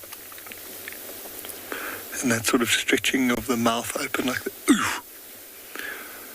That one took almost a bit of a cheap shot there. Yeah, you can see those tails flicking like that. This is like an ultimate wrestling match.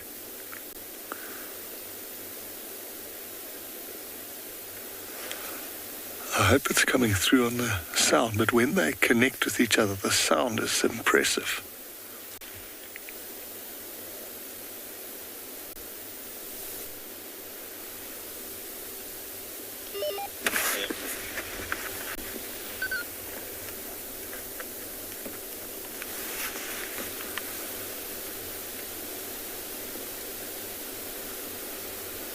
It's interesting, as you went live, the one on the left was the one sort of giving away ground and walking away, so he must have got the upper hand. Yeah.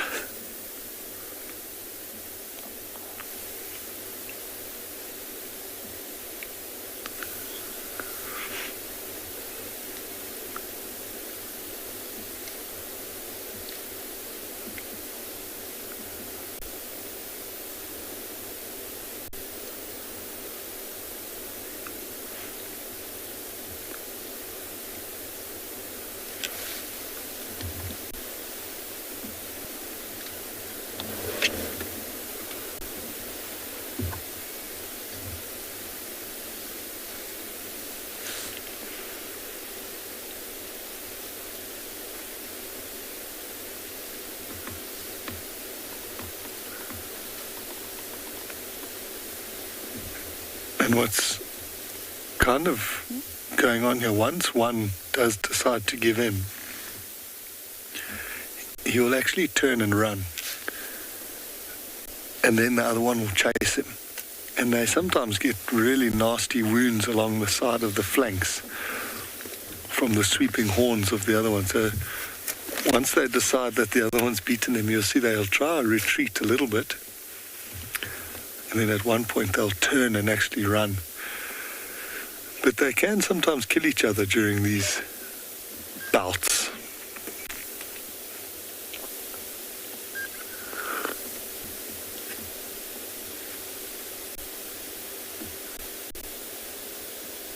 And predators will be tuned into this sound, because as you've been hearing, when they make contact, it's like a one-off sound. When they get stuck together, it obviously is a prolonged sound, and predators will then run in because they know that the impalas are stuck together. And one of the guys who trained me, Byron Ross, said he actually saw that at Londolozi. He said they were sitting with the leopard, and they could hear impalas rutting in the distance. And all of a sudden, the leopard got up and started trotting towards it. And when they got into the clearing, there were two impalas stuck to each other, and the leopard then ran in and killed one. I'm just going to go backwards a little bit.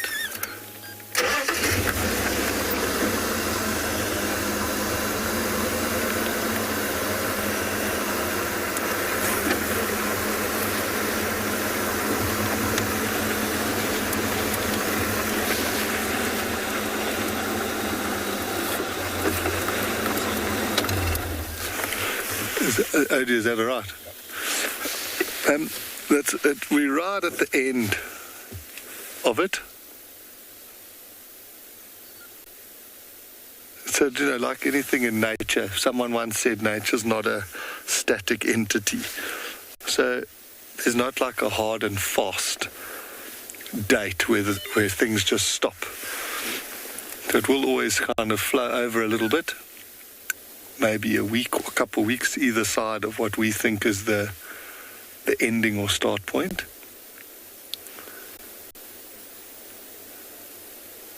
Now they're both rubbing their heads. There's a scent gland on the top of their head there that they're busy rubbing. But they must be evenly matched. Normally if it's, if one is much more powerful than the other, it will be decided very quickly in one sort of contact. The fact that these two are still kind of going at it.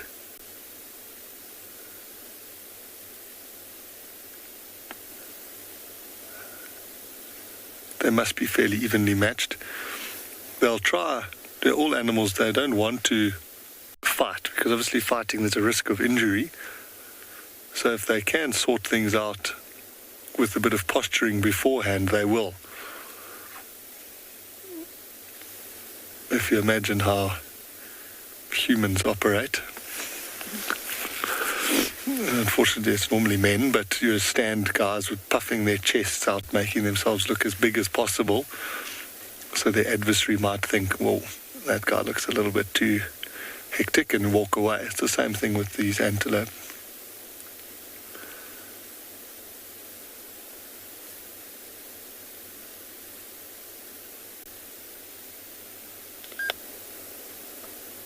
It does seem like the one wants to walk away. The other one keeps sort of following him.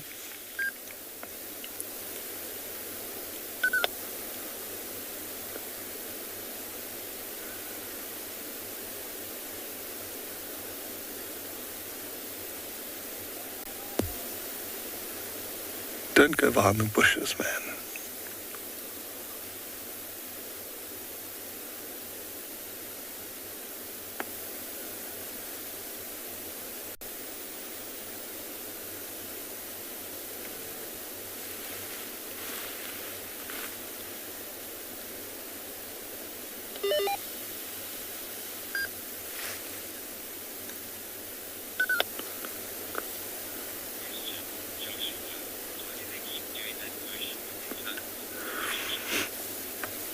Joshua, that's one of the sort of agitated behavior.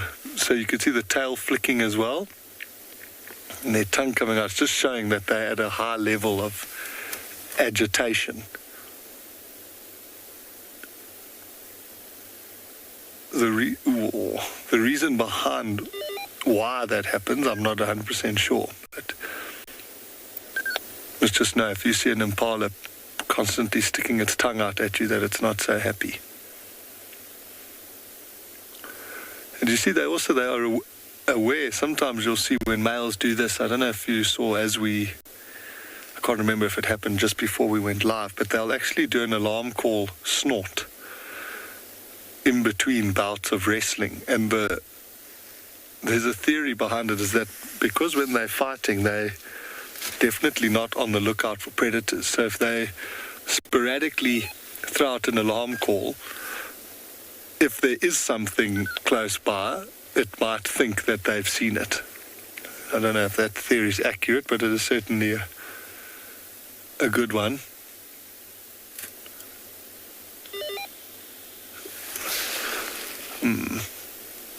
Let me just try reposition us. Are they coming back out?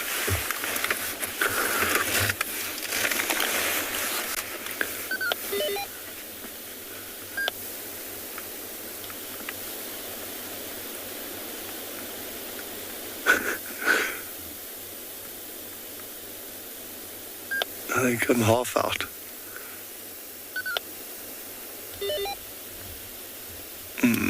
I'm behind the bush. Let's see if they come back out the other side.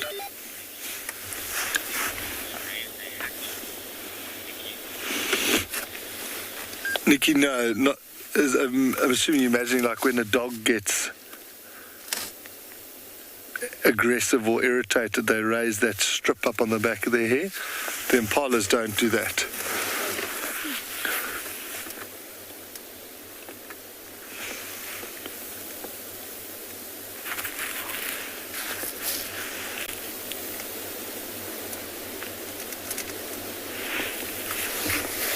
I know they haven't done it again, but it was amazing to see those couple of connections that they made to each other. You see how low they put their heads when they push each other.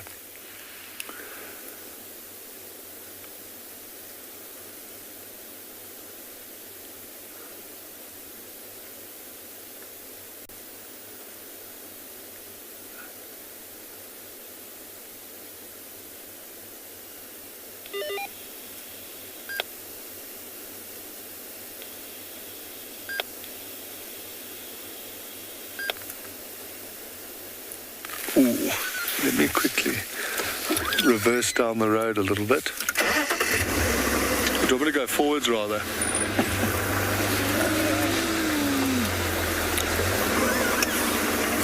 I'm just going to turn the car.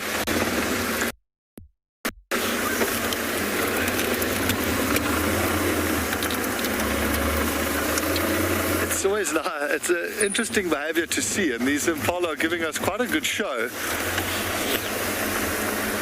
I just don't want to drive too close to like sort of interfere with what they're doing. So we might have to deal with a few bushes in the way every now and again.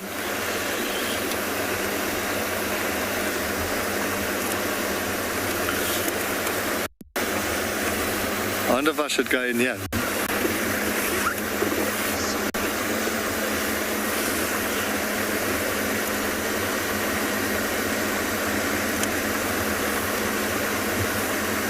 There we go. Well, they had one brief contact there. Let's see if they do another one.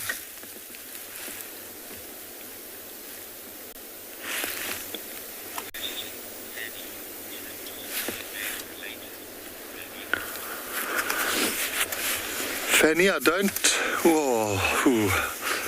think so.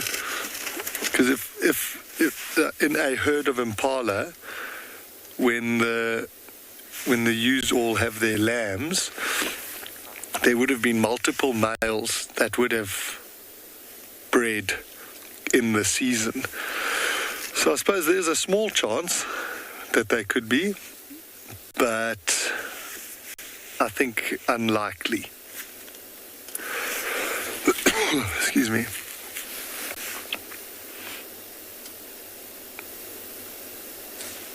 They keep going behind.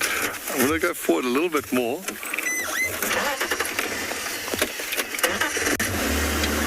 Because once we get past this little clump of bushes, then I think we're going to have a clearer view for a bit longer.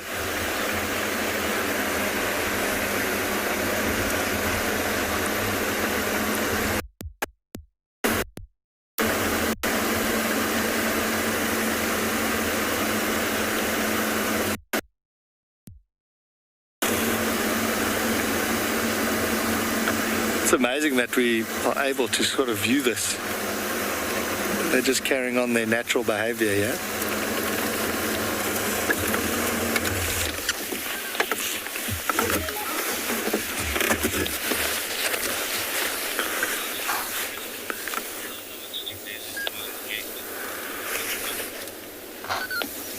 What's he spotted here now? Remember I was saying how sometimes they'll just throw out a random snort, but you're still got to pay attention. So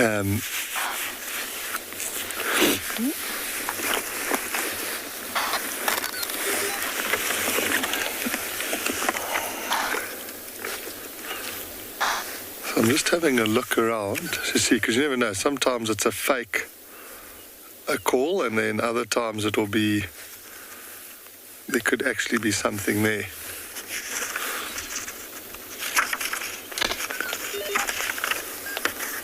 So it looks cool with the dust there.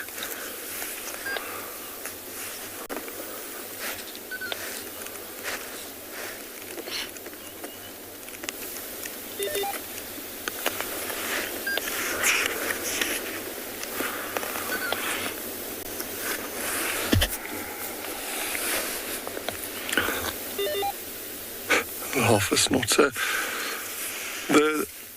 A male could be sort of around 60 kilograms. So what would that be, like close to 130 pounds? And the female's a bit smaller, probably 40 to 53, 40 to mid-50 in the range. And they're not quite as... They wouldn't quite make a metre tall at the shoulder, maybe a little bit less than a metre tall at the shoulder.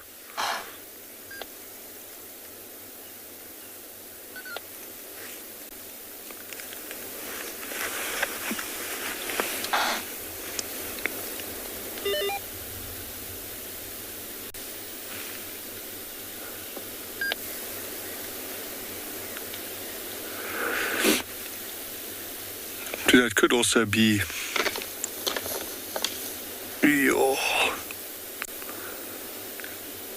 it could also just be that these guys have got a little bit of testosterone still flooding in them after the sort of serious rut, and they're just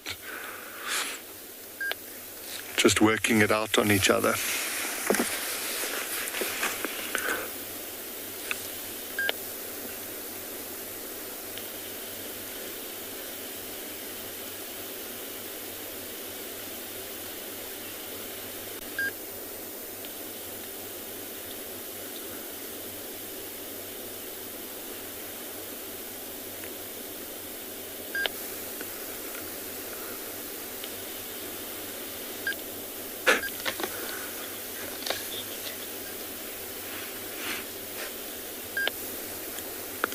I'm going to watch these two for a little bit longer. I think we might carry on with our morning.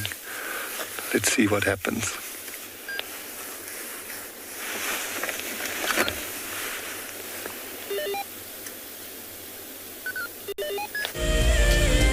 The annual Safari Guide of the Year competition aims to create awareness for those men and women who dedicate their lives to tourism and wildlife. This year's event will be held at Marataba, a breathtaking privately managed section of the Marakele National Park in South Africa's Limpopo province. In celebration of this, WildEarth and Marataba Luxury Lodges are offering all explorers a chance to win a 3-night stay at Marataba Safari Lodge for you and a friend. In addition to a spectacular land-based safari, Marataba Luxury Lodges offer an opportunity for guests to cruise peacefully along the Matlabas River, watching the animals as they drink and wallow. The lodge offers you a chance to lie by the pool or enjoy a spa treatment, and one night could be spent sleeping out under the stars in a luxurious treehouse. Sign up to be a WildEarth Explorer before the 30th of June, and it could be you heading off on a long-awaited getaway. WildEarth Explorers.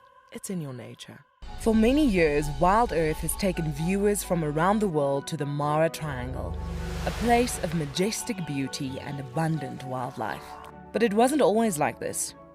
Before 2001, it was infested with poachers. Illegal harvesting and hunting was rife. Now the situation couldn't be more different. The hard work and dedication of the Mara Conservancy has revolutionized this magical land. But now, the loss of revenue from tourism has created a grave crisis. The Mara Conservancy needs help if they are to continue protecting the reserve and supporting the local communities whose livelihood depend on its survival.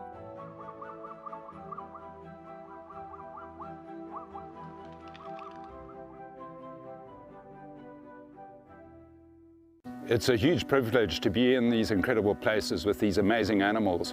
I love filming lions. When they do get up and do something, it's always spectacular. When they are playing, are incredibly fun to watch, especially subalterns and cubs. I love being in the bush and working in these incredible places with these amazing animals. We want to bring it to you so that you can almost feel like you're right there and be able to experience it and enjoy it the way we are.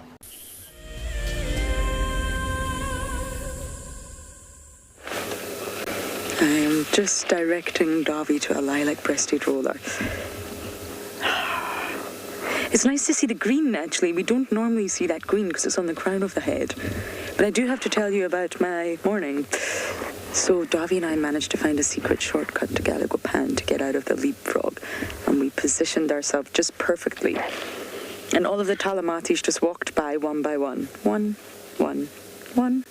Not one of them came to drink at the pan. So that didn't work, but they have now moved into a really, really thick block on Mvubu. I'm sure many of you know that block is, it's very, very difficult. I just want to check if there's been any... And we're going to look around, see if we can catch them, but for now we definitely have lost them, so we thought we would just admire this gorgeous roller, who's all fluffed up. I don't think this individual has defrosted yet.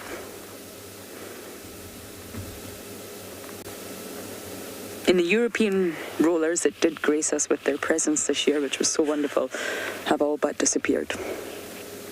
So we're left with you guys, yes. Good old lilacs. For being such a glorious color palette of a bird, they have one of the most ugliest calls and one of the most angriest faces. When you see them look straight onto the camera, they just look very angry. Angry bird. Do you remember that game? Oh, yeah. But you're beautiful. You're beautiful. You just look a little bit angry. But naturally, although they don't leave, they're all year-round birds, all year-round residents. Naturally, they make the most of summer, because summer will bring about a delicious range of buffet in the form of insects.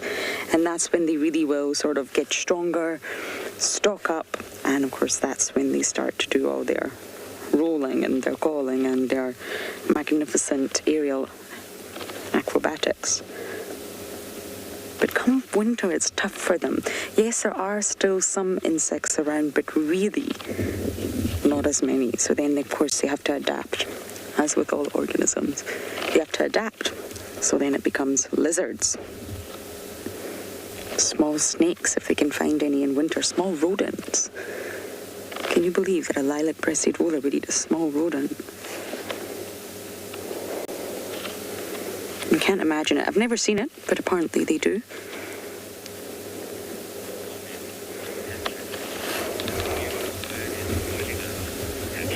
Patrick! Are you from Ireland? Patrick's a very Irish name. If you're not, sorry. I just had to do that. But Patrick, this bird is definitely spoiling us.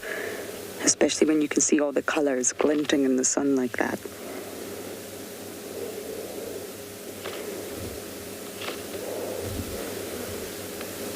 I think lilac-breasted rollers are in everybody's top 5, or at least top 10, shall we say.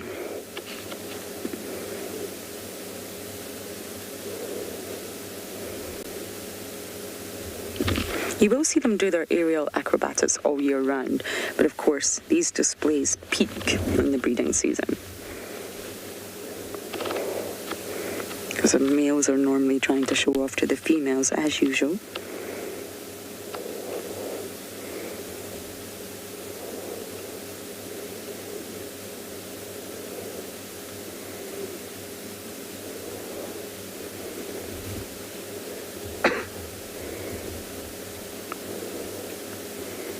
Was that a sneeze or a cough, Dobby? It was a cough, okay. Just making sure I didn't have to say bless you. I don't imagine we're going to hear much from this individual, but when they call, it's really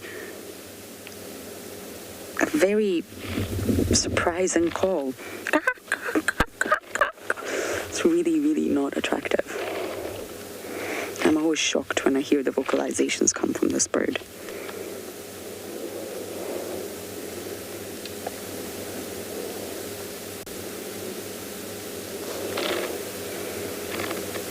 Roller, you really are spoiling us. But sometimes when you look at the roller, maybe from bottom up when it's in a tree, or from front on, you... Oh, Dav, look! They're sharing a branch. Oh, the roller doesn't like it.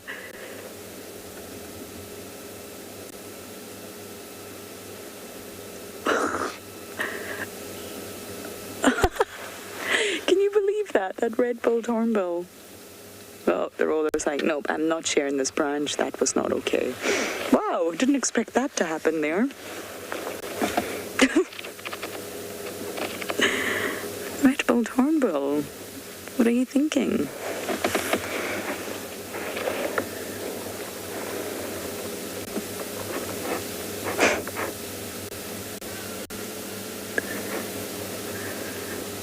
Did you see that lilac-breasted roller tried to bite the hornbill with his beak?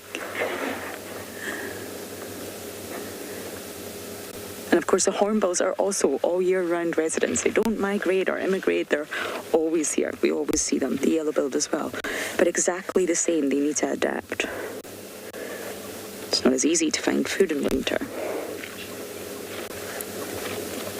Everything's a challenge in winter for all these organisms. But we're lucky this year because we've still got so much water.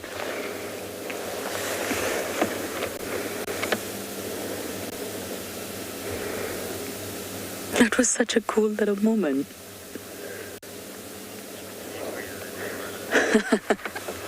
Many of you are saying this hornbill looks even angrier than the roller. I've got angry birds everywhere.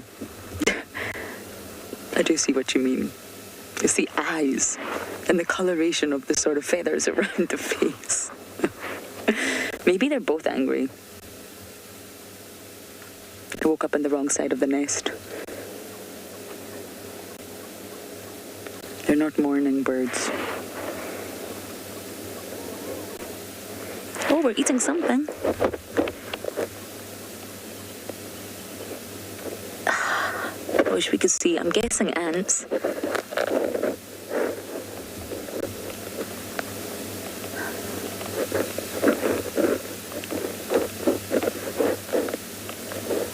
Imagine chucking ants down the back of your throat like that. Ooh.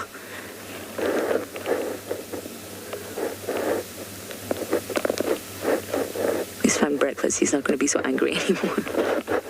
Hangry.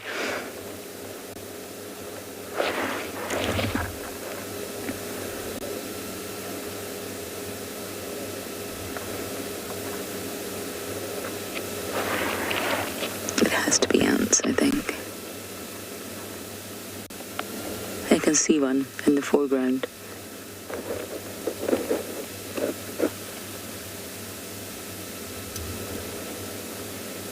And although ants are minuscule, really, they're tiny.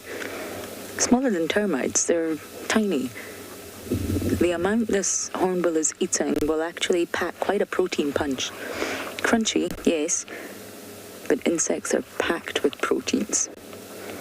Oh, the rollers. Oh, the roller just chased that fork-tailed drongo out the tree. Did you see that, Davi? The roller's back, just above the hornbill. Probably wondering, what's he eating?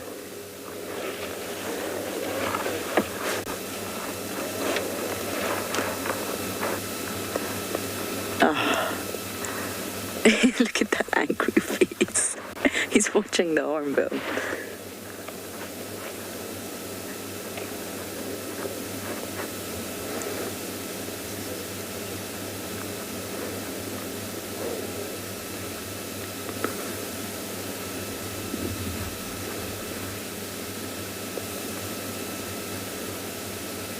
I must say, if I had to choose the coloration of any bird, I would choose to have the coloration of this one.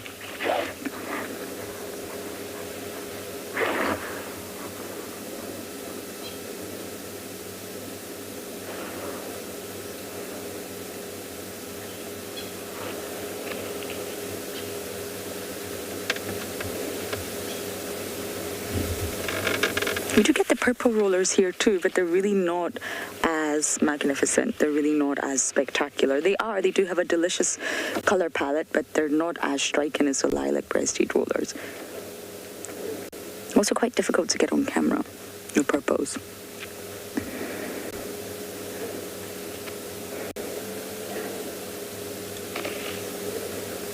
Okay, little hornbill, you enjoy your breakfast.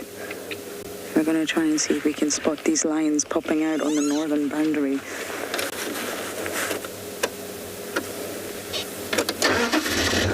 Because they are hungry. Those talamatis are still hungry.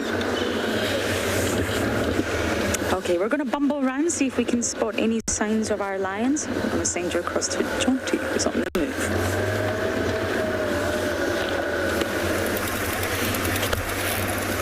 Good luck, Lauren. I hope you do find the lions again. We left those two Impala. They seem to settle their dispute and just went off different directions. So now we've headed around. Some of the other vehicles had heard Impalas alarming a bit earlier, and they've been looking around. They found tracks of a leopard, so they're busy looking there. We're heading a bit closer so we can try help them. So we are just enjoying driving along the cut line. The sun's a bit warmer now, which is a welcome relief because it has been cold.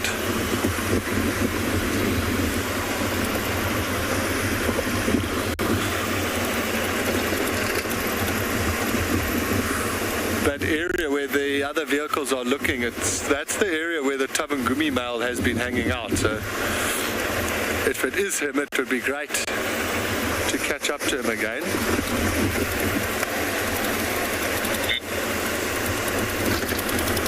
I do have the radio on, just in case I can... That's it, everyone. I'm good for switching off. Copy, thank you.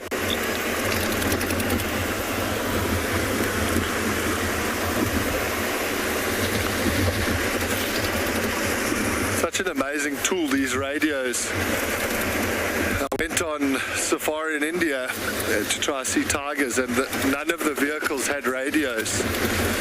And it has such a massive impact on the experience, because teamwork with the radio is unbelievable, and it just means everybody knows what's going on, where there's fresh tracks, what everyone's doing. John T will be on standby 1, so if you can take over the lock from now, thanks. Thank you very much, everyone. I appreciate it.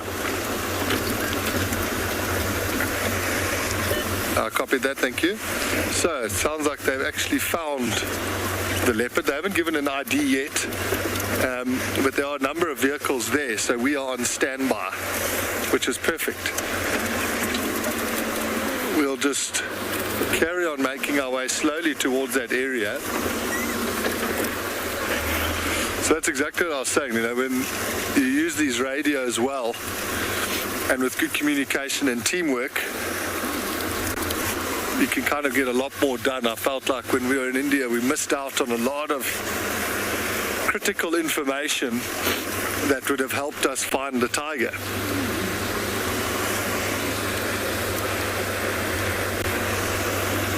But we did eventually find one, which was unbelievable. Actually went in and saw it sitting on the back of an elephant, which was pretty... All I kept imagining was there's these videos that go viral on YouTube of a tiger leaping out at a mahout on the back of an elephant.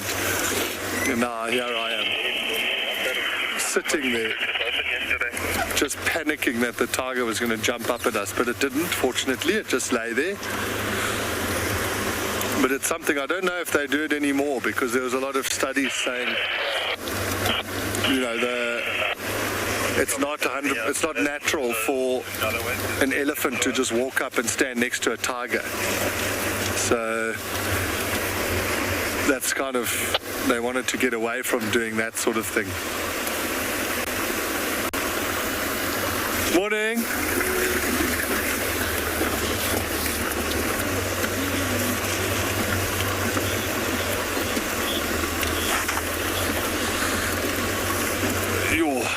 James, for me, all of the leopards in this area are new for me, so it's hard to single one out. I said in the beginning, for me it was great to see Tavangumi again, just because of it finishes that whole story of seeing him as a cub and now seeing him establishing himself as a dominant male. But otherwise, to see any new leopard is cool. So I'm a bit open on that one. I'm sorry I can't give a more specific answer, but any new one for me is a treat.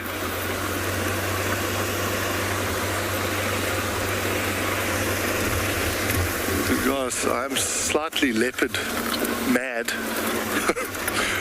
And it's great to go anywhere. It's nice to see a leopard in a new location. My wife's cousins, Matt and Giraffe Pool, we've got a bit of a problem, and their father Glenn, yes, we love leopards. So any leopard will do, they say. Oh, wow. I'm just going to reverse back. I saw one elephant on the left, but here's another one on the right. Can you get it through that gap, Odie? That's cool. As we were driving along here, elephants popped out. So I'm just going to keep the radio on. You might hear people talking. I'll try to keep it soft, just so that we know when they call us. But what a treat.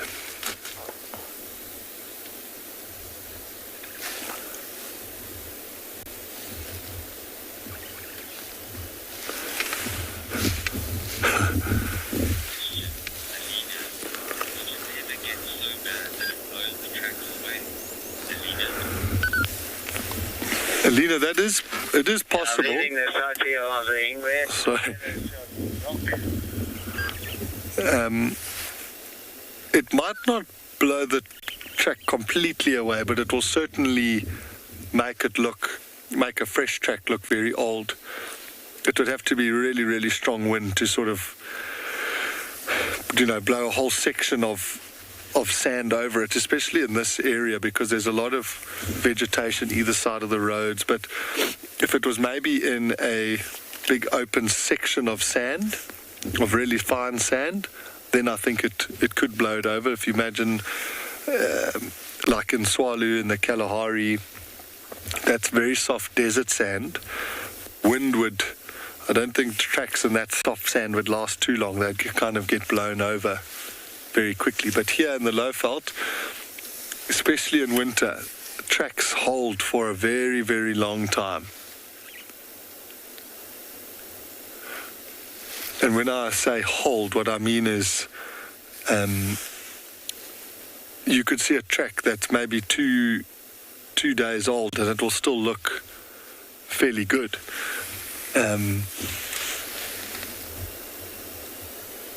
But if you start tracking something that's 2 days old, you're going to be tracking for a long time. Especially the elephant tracks, actually. The bottom of their feet have these unique patterns, almost like a fingerprint. And in winter, you'll still see those individual lines in the bottom of the track, even if it's a day or two old.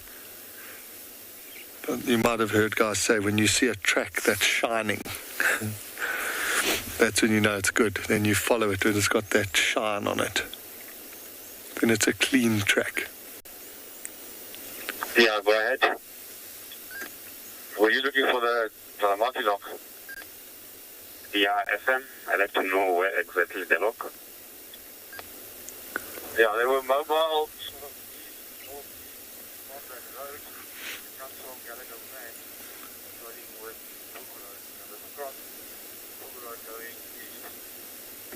And then from there it was open lock. So I'm back in that area. I'm going to go into the plot and see if I can relocate. So if you can give me a hand. Okay.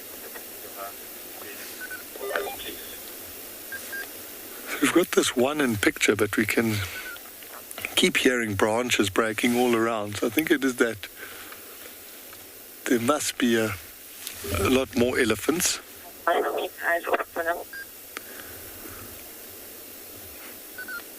Okay, copy. Thanks, Lauren. Yeah, I'm just going to go straight as they... That was Lauren on the radio. They're just talking about trying to relocate the Telemati Pride. And Lauren is telling everyone that she's going to keep her eyes open for them.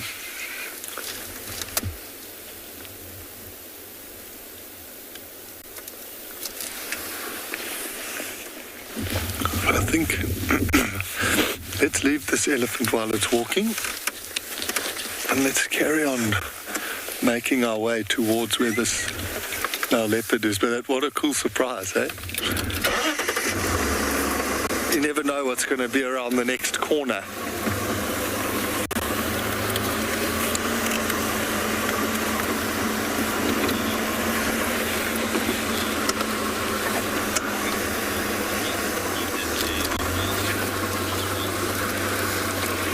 Enzo, I'm just going to try and, if we can get on that elephant's bum again. So we're going to try and look at its skin while we talk about it. Sorry, that is not what everyone wants to see for breakfast. So you see those wrinkles on its rump there and the side of its body. So that, you can see that's a young elephant and it's got lots of wrinkles. What you'll see when they get older is like there's not necessarily more wrinkles, but the skin almost looks like it's too big for the body, so it will become quite saggy, but not more wrinkly. But that is a very good question. I'm sorry you had to see that, his little drop-off for the morning there.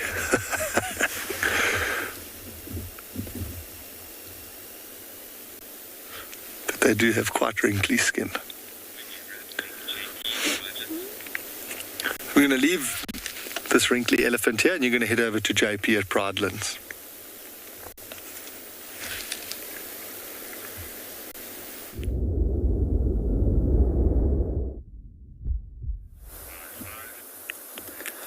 Good morning and welcome back to Bushwalk. We opted for a slightly safer option this morning, seeing that the wind has picked up incredibly quickly this morning and is very strong and gusty and make walks unpredictable.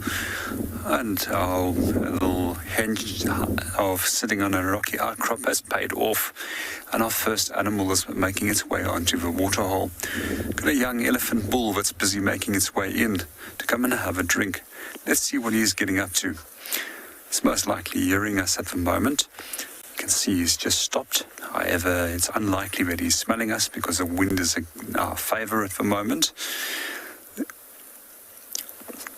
In general, we see most animals being pretty cautious when they come towards waterholes. Not that elephants do have a lot of potential threats. However, they do know that humans do hold a threat to them, as well as lions. And quite often we will actually see them chasing lions.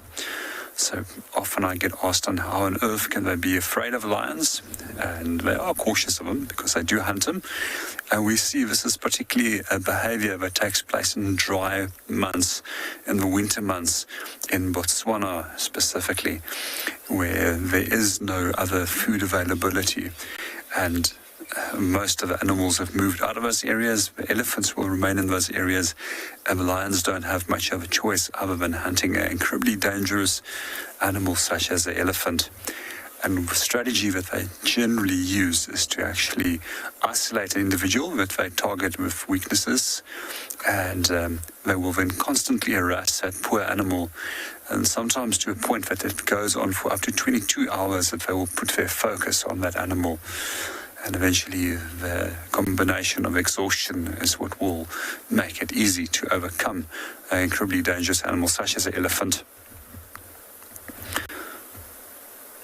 I personally have never seen lions hunting elephants before.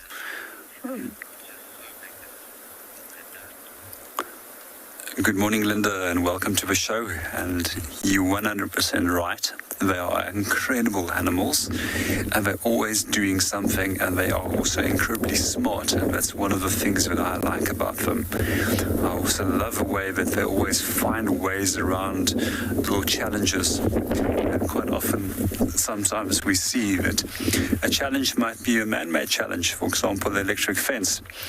And I used to have this an incredibly big fig tree that was on the inside of the house where I stayed, and then the elephant would come up there and always very quickly work around the electric wires and then pick off these little fruits.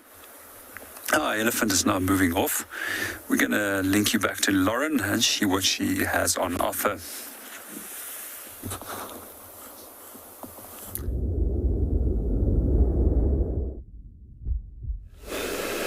done a loop around the block where the Talamatis went in, just in case everybody's here. I think this is the same male waterbuck from yesterday, Impala. We had some in Ngala, and the female waterbuck are here as well, but they've all just moved off. Everyone appears to be a little bit alert, and as they should. There's a young waterbuck as well, a very small waterbuck. Let's see if we can get a little bit closer now, Darby, since they've all moved off a little bit. But this is the block that the lions are in. It's a very tricky block. It goes right up to Bufusuk Cut Line. And they're somewhere in there.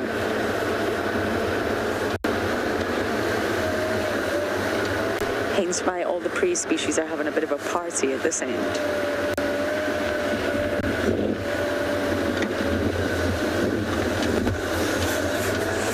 Okay, I think we can get a nice view of the waterbuck from here. Do you see that? Oh, there's two youngsters, not one. Staying very close to the females.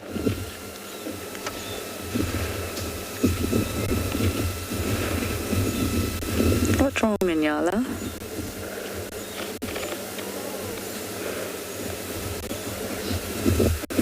Oh, these two males are chasing each other.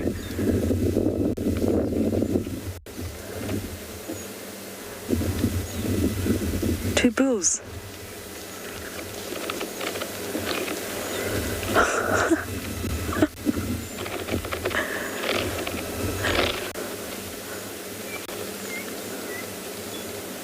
The waterbucks had a tough time yesterday. And again today, the Talamatis are around. The hungry Talamatis.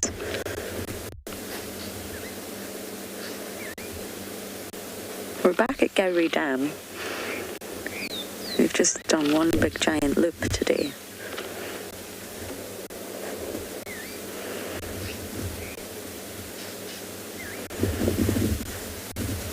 And I believe Mr. Tabangumi has been found, so hopefully Jonty will be on his way to complete the catter day. It's not a Saturday without the cats.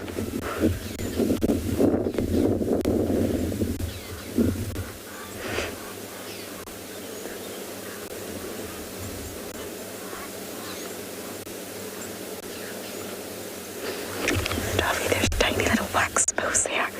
You see them? I don't really know why I'm whispering.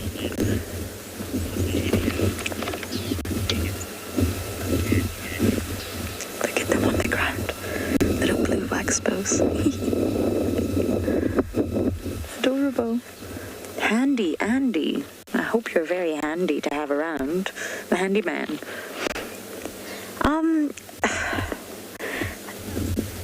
That's a very difficult question. So the sun is important. The sun is life, really. And it's essential for everything out here. But of course, when it comes to summer, that intense midday heat is impossible for anyone to lie out on, be it humans, even reptiles. Reptiles also get too hot, believe it or not. They do rely on the sun for energy, as do insects. They're ectothermic, but to lie in that heat, eventually they will also get too hot and move into the shade. So all animals relish the sun, especially that morning sun that's not too hot, get their vitamin D. So if you're endothermic, like your mammals and your birds, you're just going to warm up a little bit. And of course, if you're exothermic, then you really are going to rely on the sun to get moving. So all animals relish the sun, but definitely animals will avoid that really hot midday sun when it comes to summer. The heat here gets really intense, and they'll move into the shade or they'll seek shade. But right now, the winter sun is still a cold sun. It's definitely not too warm.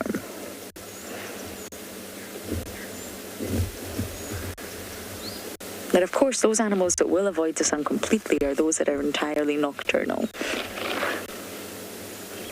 They'll sleep all day in their burrows or their hides or their trees or their holes or the nooks and crannies. And they will avoid the sun entirely. And then they'll come out at night time.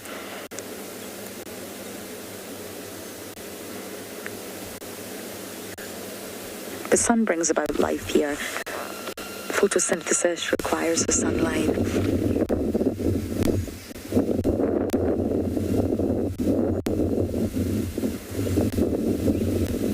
These waterbuck are really not sure what to do.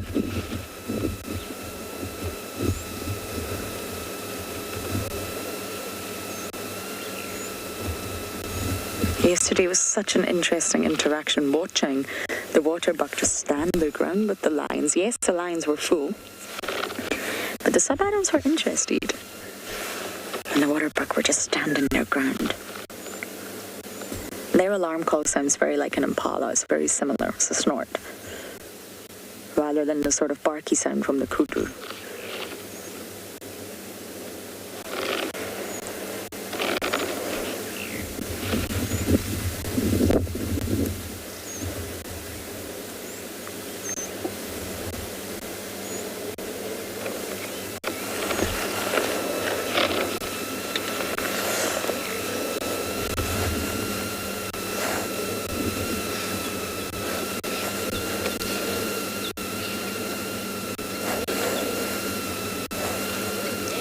Going back to those wax bills, we really we see the blue wax bills all year round. We also get the violet ear wax bills. But you get the Cinderella wax bills. If you've never heard of it, you must Google it. It's a lovely looking bird, of course. It's called Cinderella, right? And it's got one of the smallest distributions in southern Africa out of all the birds. It's only found in a very, very, very small area in northern Namibia. And there's lots of birders who actually travel to this spot just to see the Cinderella waxbill. It's a very attractive bird, I must say. You would hope. I mean, imagine if it was an ugly bird and it was called Cinderella.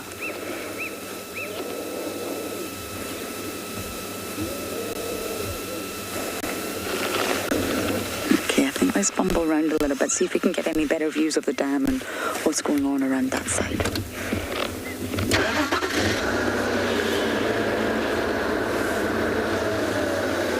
I forgot to take my good luck charm from yesterday out of the car, so Ribbon is still with us. She's still in the car, which is great news. It's the only hyena I'm seeing these days. I do have an update for you all. When I dropped my beautiful guests off yesterday on Chitwa, 4 hyena cubs from the Juma clan were on Chitwa alone, running amok. It looked like Hart's pair, but they were running. They were very mobile. Ngwazi and Shimbulu on Chitwa. I asked them, why are you on Chitwa? But they didn't give me much of an answer.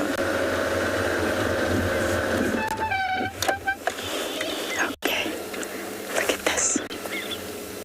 Everybody's here. We've got 3 females, 2 youngsters, and a big bull. So adorable.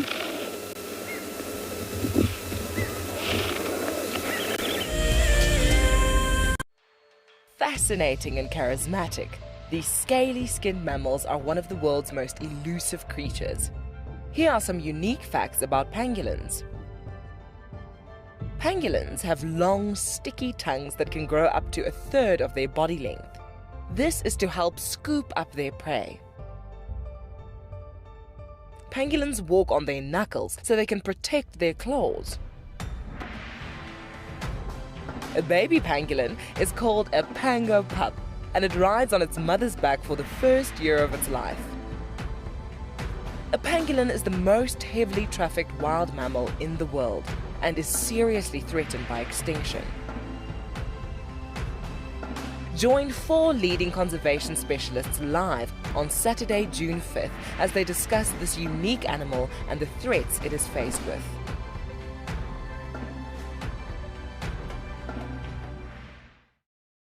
Founded in 1973, the Endangered Wildlife Trust has consistently and effectively worked towards achieving our conservation legacy.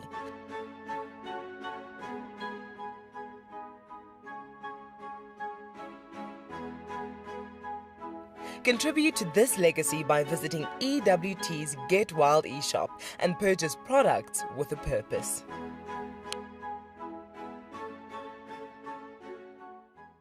My name is Steve, and one of my favorite things at WildEarth is getting questions from you. The type of questions that I really like are those ones that really help us to unpack and understand and really integrate the ecological knowledge and fully appreciate the importance that animals such as these Cape buffalo bring to the ecosystem.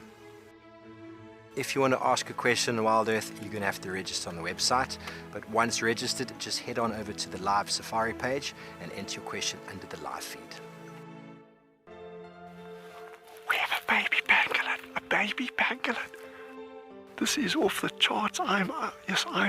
This animal is about from your fingertips to your elbow. That's the total length of this animal. This is unreal. This is unreal. This is unreal. This is like now my 4th Christmas in a week. We should do this more often. Tune into WildEarth every single day. It's in your nature.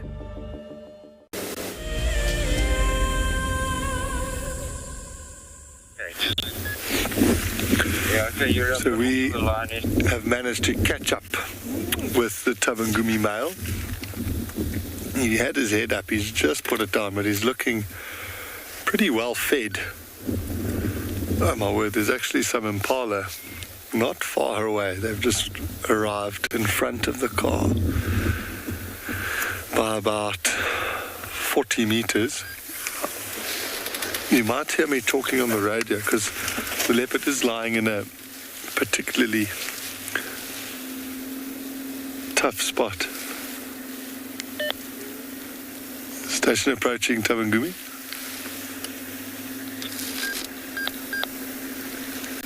Yeah, John, you standing by? If you try come opposite me, he's lying in this clump of grass. You might get one small window.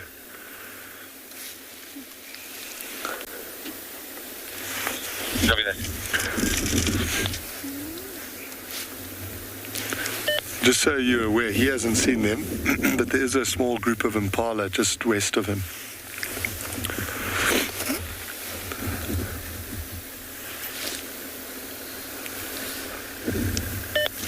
If you don't mind taking over the sighting, I'm going to turn the radio down. Sorry, everyone, I was just directing the other vehicle in. But I was saying, looking at his stomach, he looks pretty well fed. You can see there he's looking.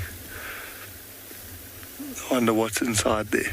An Impala or something. But I'll tell you what, the guys who found him, I was not sure who it was, but they've done flippin' well if this is where he was lying, because he's close to a road, he's close to Vuyatela access, but he's like in an impossible little spot here. Oh, there we go, lifting his head up. I wonder.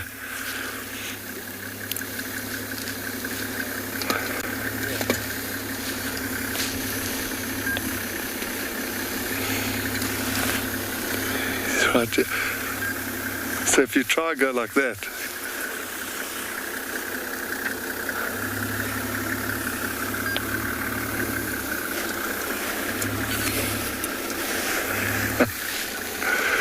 I've just seen one of my friends on this other vehicle.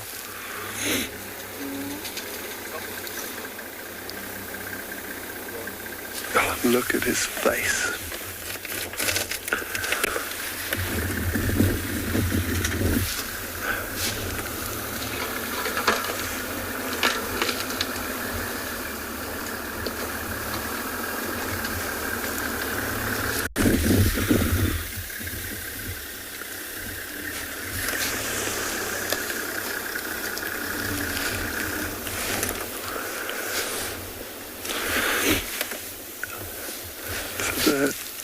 He's looking straight at us. The Impala off to his right, but where he's lying, he's a bit too low down to actually see them. And they definitely don't know he's here. Oh, look how cool that is. OD just dominating the camera.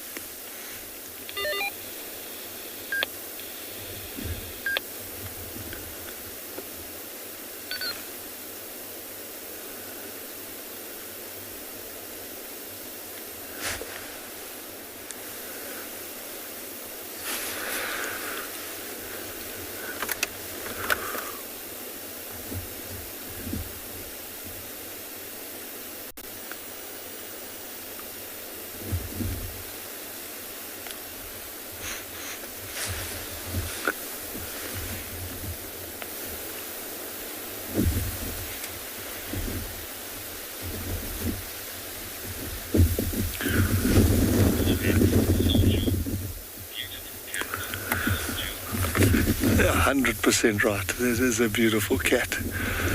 Yeah, that's the direction. That's where we want him to go. So now he's, the way he looked with his ears flat like that, that's exactly where those impala are. If he does move, we're just going to sit tight because we don't want to interfere with what he's doing. It'll be interesting if he does go for them. I mean, I know if the opportunity presents itself, they'll definitely do it.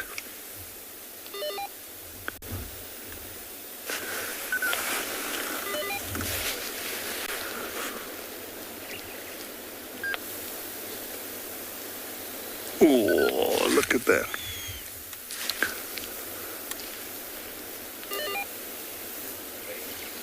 There we go.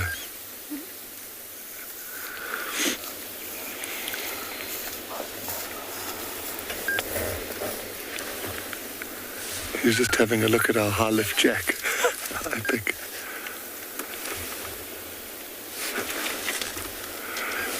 So he's directly in front of us. He's looking at these impala.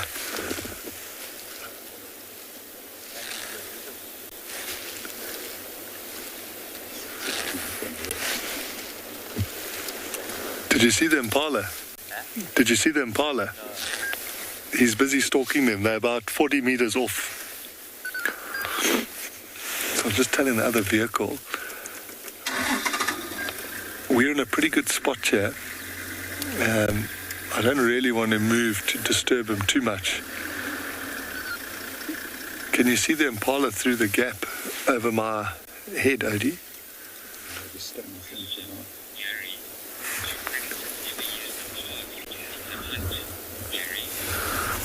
Oh, that impala's looking towards him now.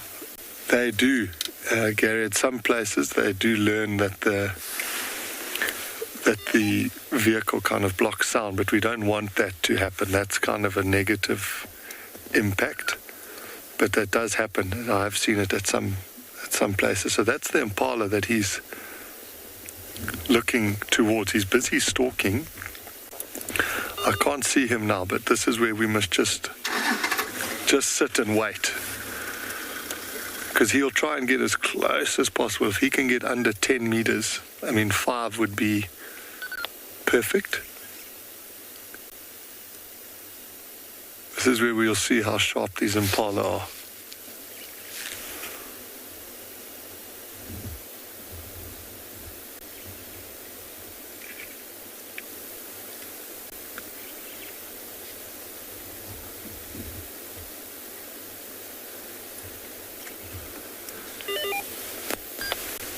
But he is in, it's got a lot of cover. The wind's pretty good. This is potentially very, very exciting. But you imagine how difficult it is for him. So when we first stopped, I saw 4 or 5 impala, so there might be more. And we know they are so sharp. And now he's got to try and pick out one that he's going to target and make sure that when he moves, none of the others spot him. So he'll be moving super, super slowly and carefully.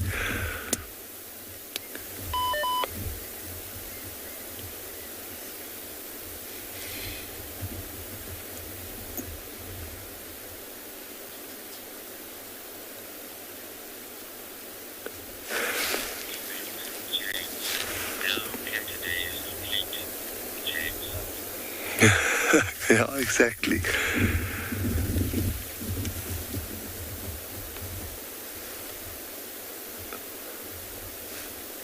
So I don't know if the other car, if they can see him.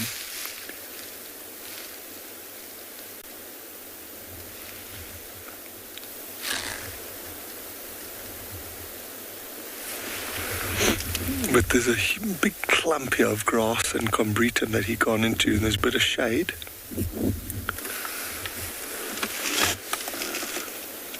I'll try to look in there with my binoculars and see if I can see him.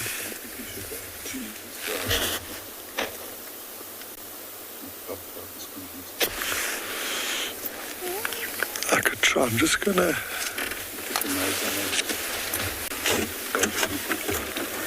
Yeah.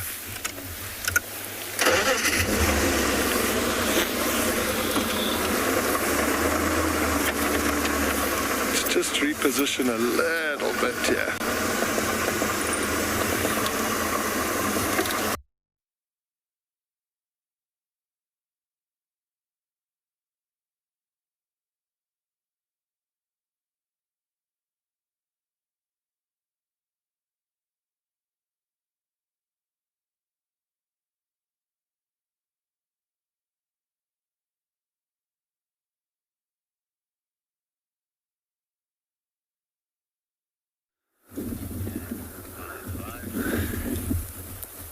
Good morning and welcome back to Bushwalk. We've got an absolutely amazing sighting over here at the moment of a group of elephants coming in towards the dam. We're sitting on a little rocky outcrop and just watching them. And in the distance, there's a second breeding herd that is also approaching. Let's see what they get up to. There's also an incredibly big elephant in the center of a group there. Have a quick look. It actually looks like a bull that's making its way in here between the group.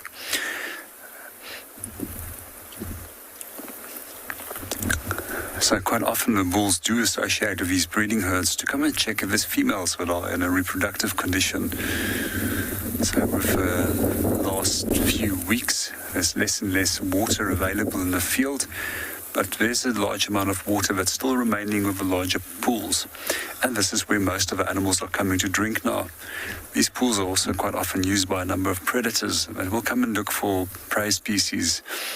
Sometimes even in the daytime, in dams and pans, we can expect leopard or lion to wait up and ambush. And generally what we'll notice is with the elephants is that when they do come towards water, on normal days, which is not windy, they're very quick to run towards water. It's almost like if they pick up in pace and they get really excited. At the moment you can see with the wind, a little bit of a different game, a little bit more cautious about coming in and just making sure that it's safe as they approach. You can see with the wind that is now changing direction. It seems that they have actually smelt us. And they're starting to slowly move off into a different direction. Let's just hope that the wind is going to change back to where it was blowing, but they'll most likely just take an alternative route now into the dam and go and drink on the other side.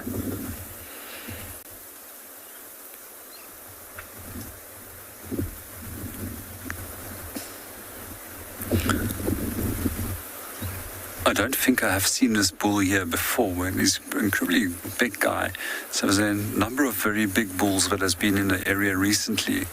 And a few days ago we had reports of Tswalu, which was in the area, which is actually one of my favorite elephants for the Pridelands area. It's an incredibly large tusked elephant, and we were talking about big tusked elephants a few days ago, and the sizes that tusks can potentially get. And so we were talking about the history of some really big tusked elephants. For those that didn't catch on to that show, some of the records of tusks in South Africa is just over 70 towards 80 kilogram records. And we also were talking about the amazing museum which they have at Leopard within the Kruger National Park, specifically dedicated to some of the largest tusk elephants which occurred in the Lowveld region of South Africa.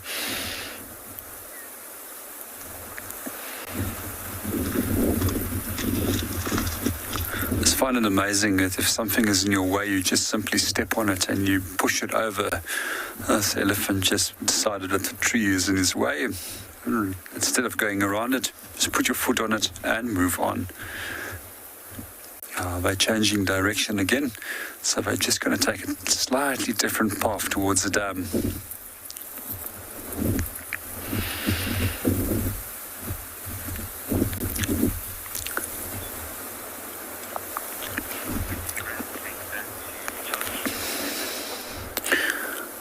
We'll see if we can catch up with these guys in a moment. And then meanwhile, we're going to link you back to John T and see what he's got up to and if he's managed to relocate on his leopard.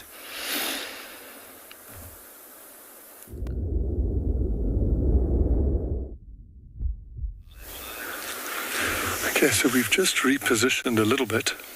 We can see Tavangumi on the screen there. So he is staring at these impala they must be 40 meters away. And they're still unaware of him. There's pretty epic potential here. What we couldn't see from the other side is there's still quite a bit of open ground he's got to get through. So he's either going to wait for them to move so he can get into a better spot. But wow, this is exciting. You know, he might not do anything. He might just look at them. But the way he kind of got up and crept into this position certainly looked like quite a lot of intent.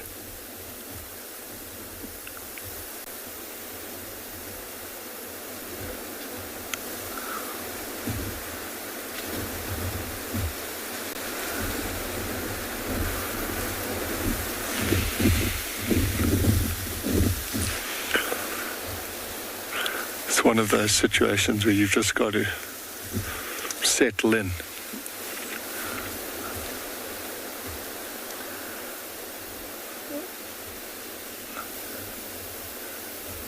Oh, this is...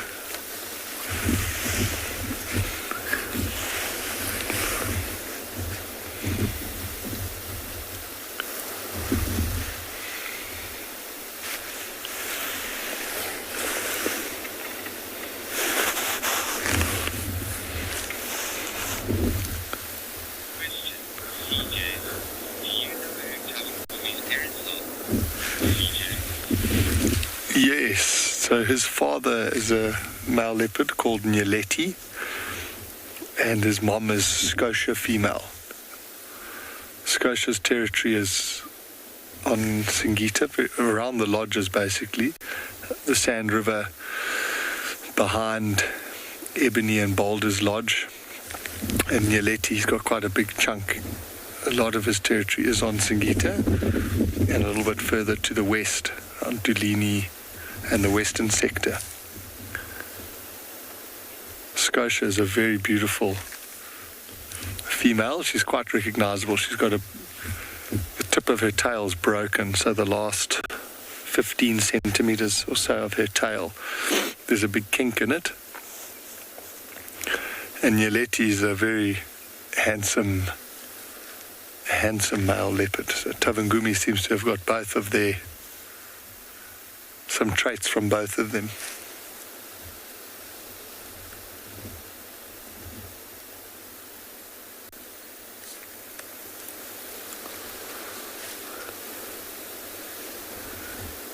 It always amazes me when you can have predator and prey in such close proximity and the prey species doesn't know. It's almost like if, a sniper's got his scope on you and you don't know, you're just going about your day. Meanwhile, there's someone watching you with intent.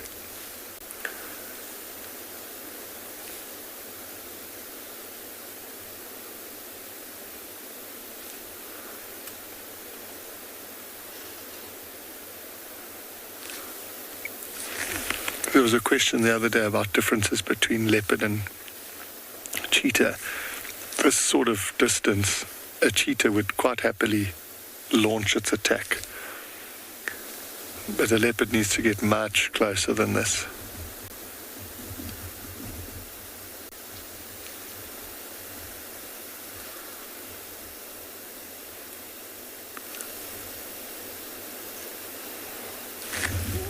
Tavangumi is certainly keen.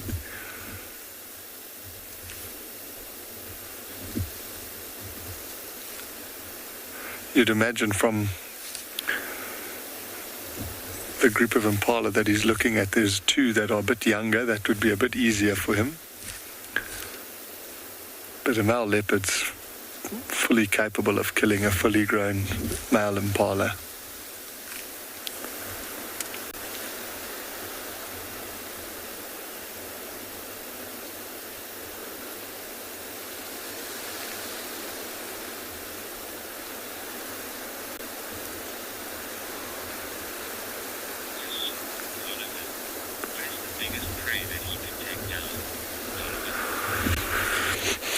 Donovan, I've seen a leopard with not a quite fully grown, but a kudu cow in a tree, a young giraffe. I know at Kirkman's camp they even saw a leopard take a rhino calf up into a tree. One of my friends, Paul Bester, saw a leopard kill a young elephant, which is unbelievable. But normally, those are like extreme cases. Male leopards will sometimes take very young buffalo as well. But that's sort of the extreme end. Predominantly, it will be smaller antelope, impala, duiker, steenbok.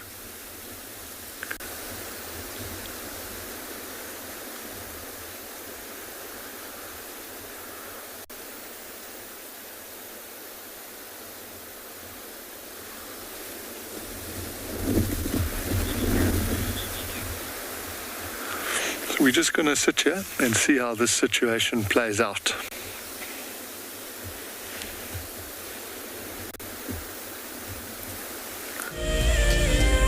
The annual Safari Guide of the Year competition aims to create awareness for those men and women who dedicate their lives to tourism and wildlife. This year's event will be held at Marataba, a breathtaking privately managed section of the Marakele National Park in South Africa's Limpopo province. In celebration of this, WildEarth and Marataba Luxury Lodges are offering all explorers a chance to win a 3-night stay at Marataba Safari Lodge for you and a friend. In addition to a spectacular land-based safari, Marataba Luxury Lodges offer an opportunity for guests to cruise peacefully along the Matlabas River, watching the animals as they drink and wallow. The lodge offers you a chance to lie by the pool or enjoy a spa treatment, and one night could be spent sleeping out under the stars in a luxurious treehouse. Sign up to be a WildEarth Explorer before the 30th of June, and it could be you heading off on a long-awaited getaway. WildEarth Explorers.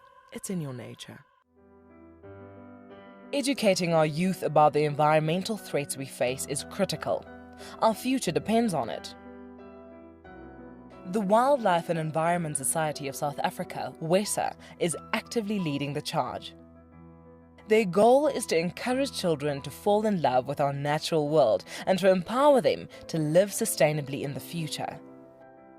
Through their school programs, the children learn to report on environmental issues through videos, articles, and photos. The YRE program has changed my life in so many beneficial ways. Being out there at the workshops, I was entitled to talk with others, socialize, as well as my writing skills and leadership skills have improved, so it has been great. WESA is a membership-based organization. By joining WESA, you will be helping to provide valuable support for these youth education initiatives. Hi everyone, my name is Daniel Fisher and I'm going to be your guide this afternoon. I'm looking really forward to taking you through and showing you all the beautiful places here at andBeyond in Ngala. If you have any questions, please register on our website. Once registered, go to the live page feed and post your questions underneath the live feed. Join me on my next safari through andBeyond in Ngala on WildEarth. Send me live questions through the WildEarth website and I'll answer them live from the African bush.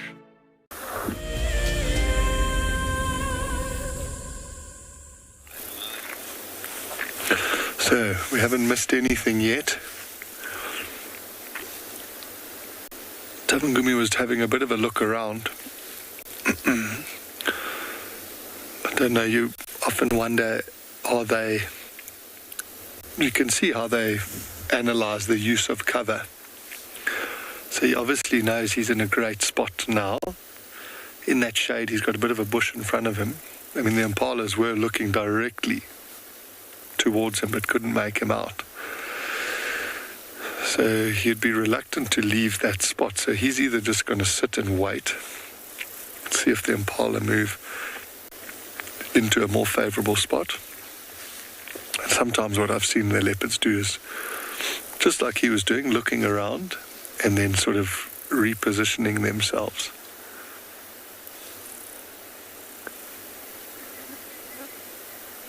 Odie and I were just chatting, saying that if he looped around behind where we were sitting, it would put him into some pretty good cover.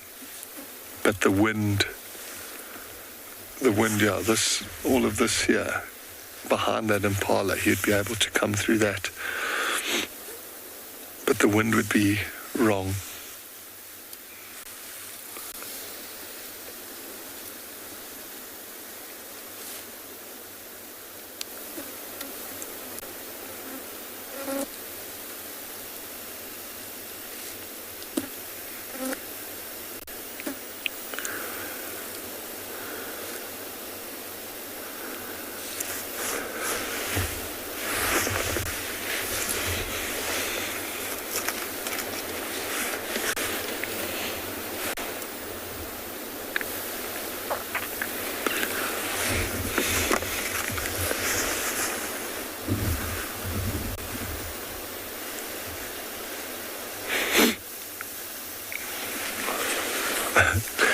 It is always so tough when you arrive in these sort of settings or scenes. You'll have guests on the back, even guides, myself included. You get your camera ready, get everything set up because you think it's going to go. But things happen in their own time. You know, we were saying when we first saw him that he was looking, or he is looking pretty well fed. So he doesn't have to catch an impala today, but I do know that these cats won't turn down a good opportunity because, especially in this area, the leopard behavior, he'll just put it up a tree and then he's got some meat for a couple of days. He might not even eat it today. He might only start later this evening.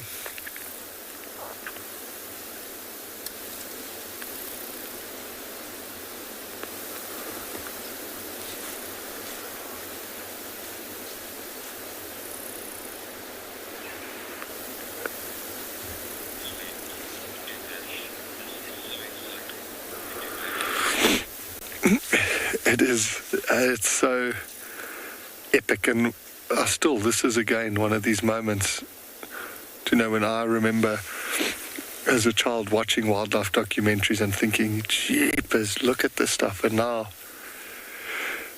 with technology, we're able to sit here, Odie and I are here, and you're sitting at home and you can watch this stuff live.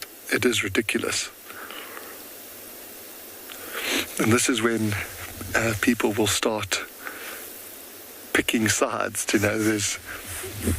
I've always had it on the vehicle when the hunts start taking place.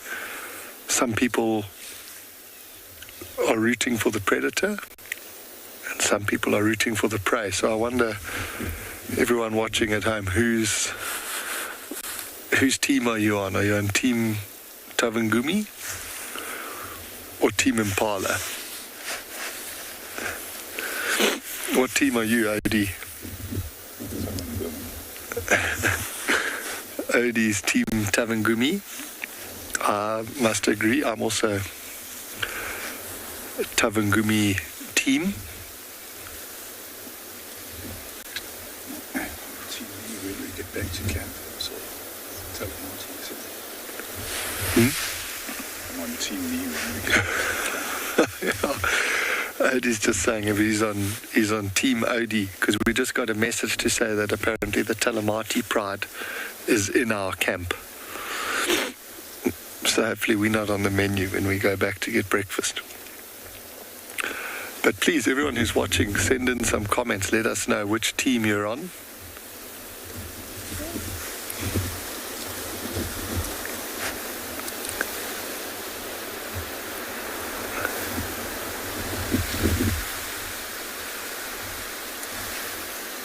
I can't see the other impala. There's just one standing out And I think Tavangumi is actually interested in the ones that are to his left.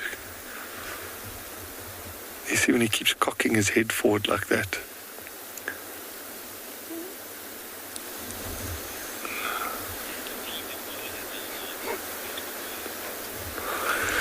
Okay, Laura, well, let's see what happens.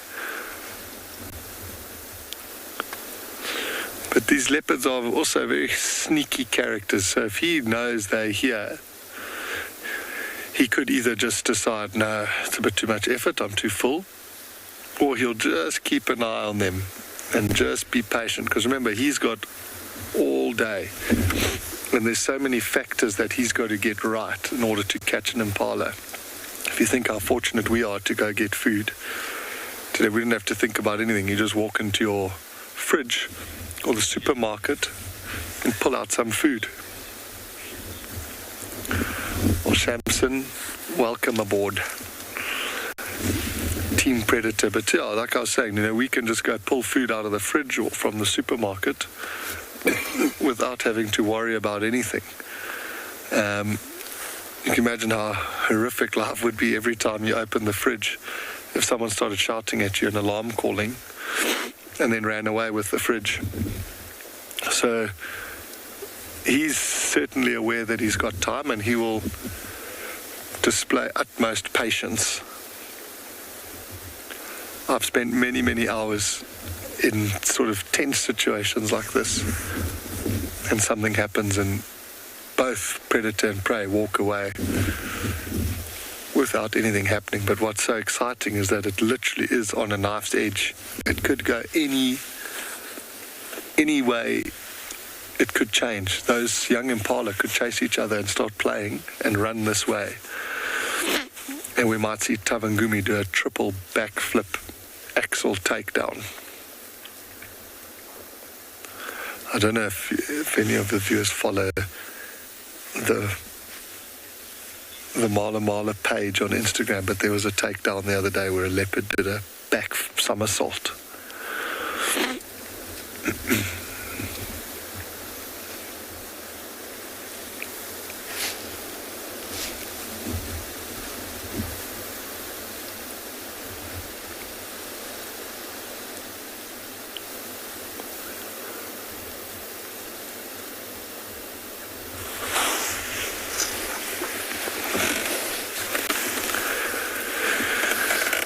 This is so exciting, but I just want to thank you on behalf of all of the guides today. Thank you very much for joining us this morning. It's been a really exciting morning, and it's ended with so much excitement. But join us again this afternoon, where we'll do it all again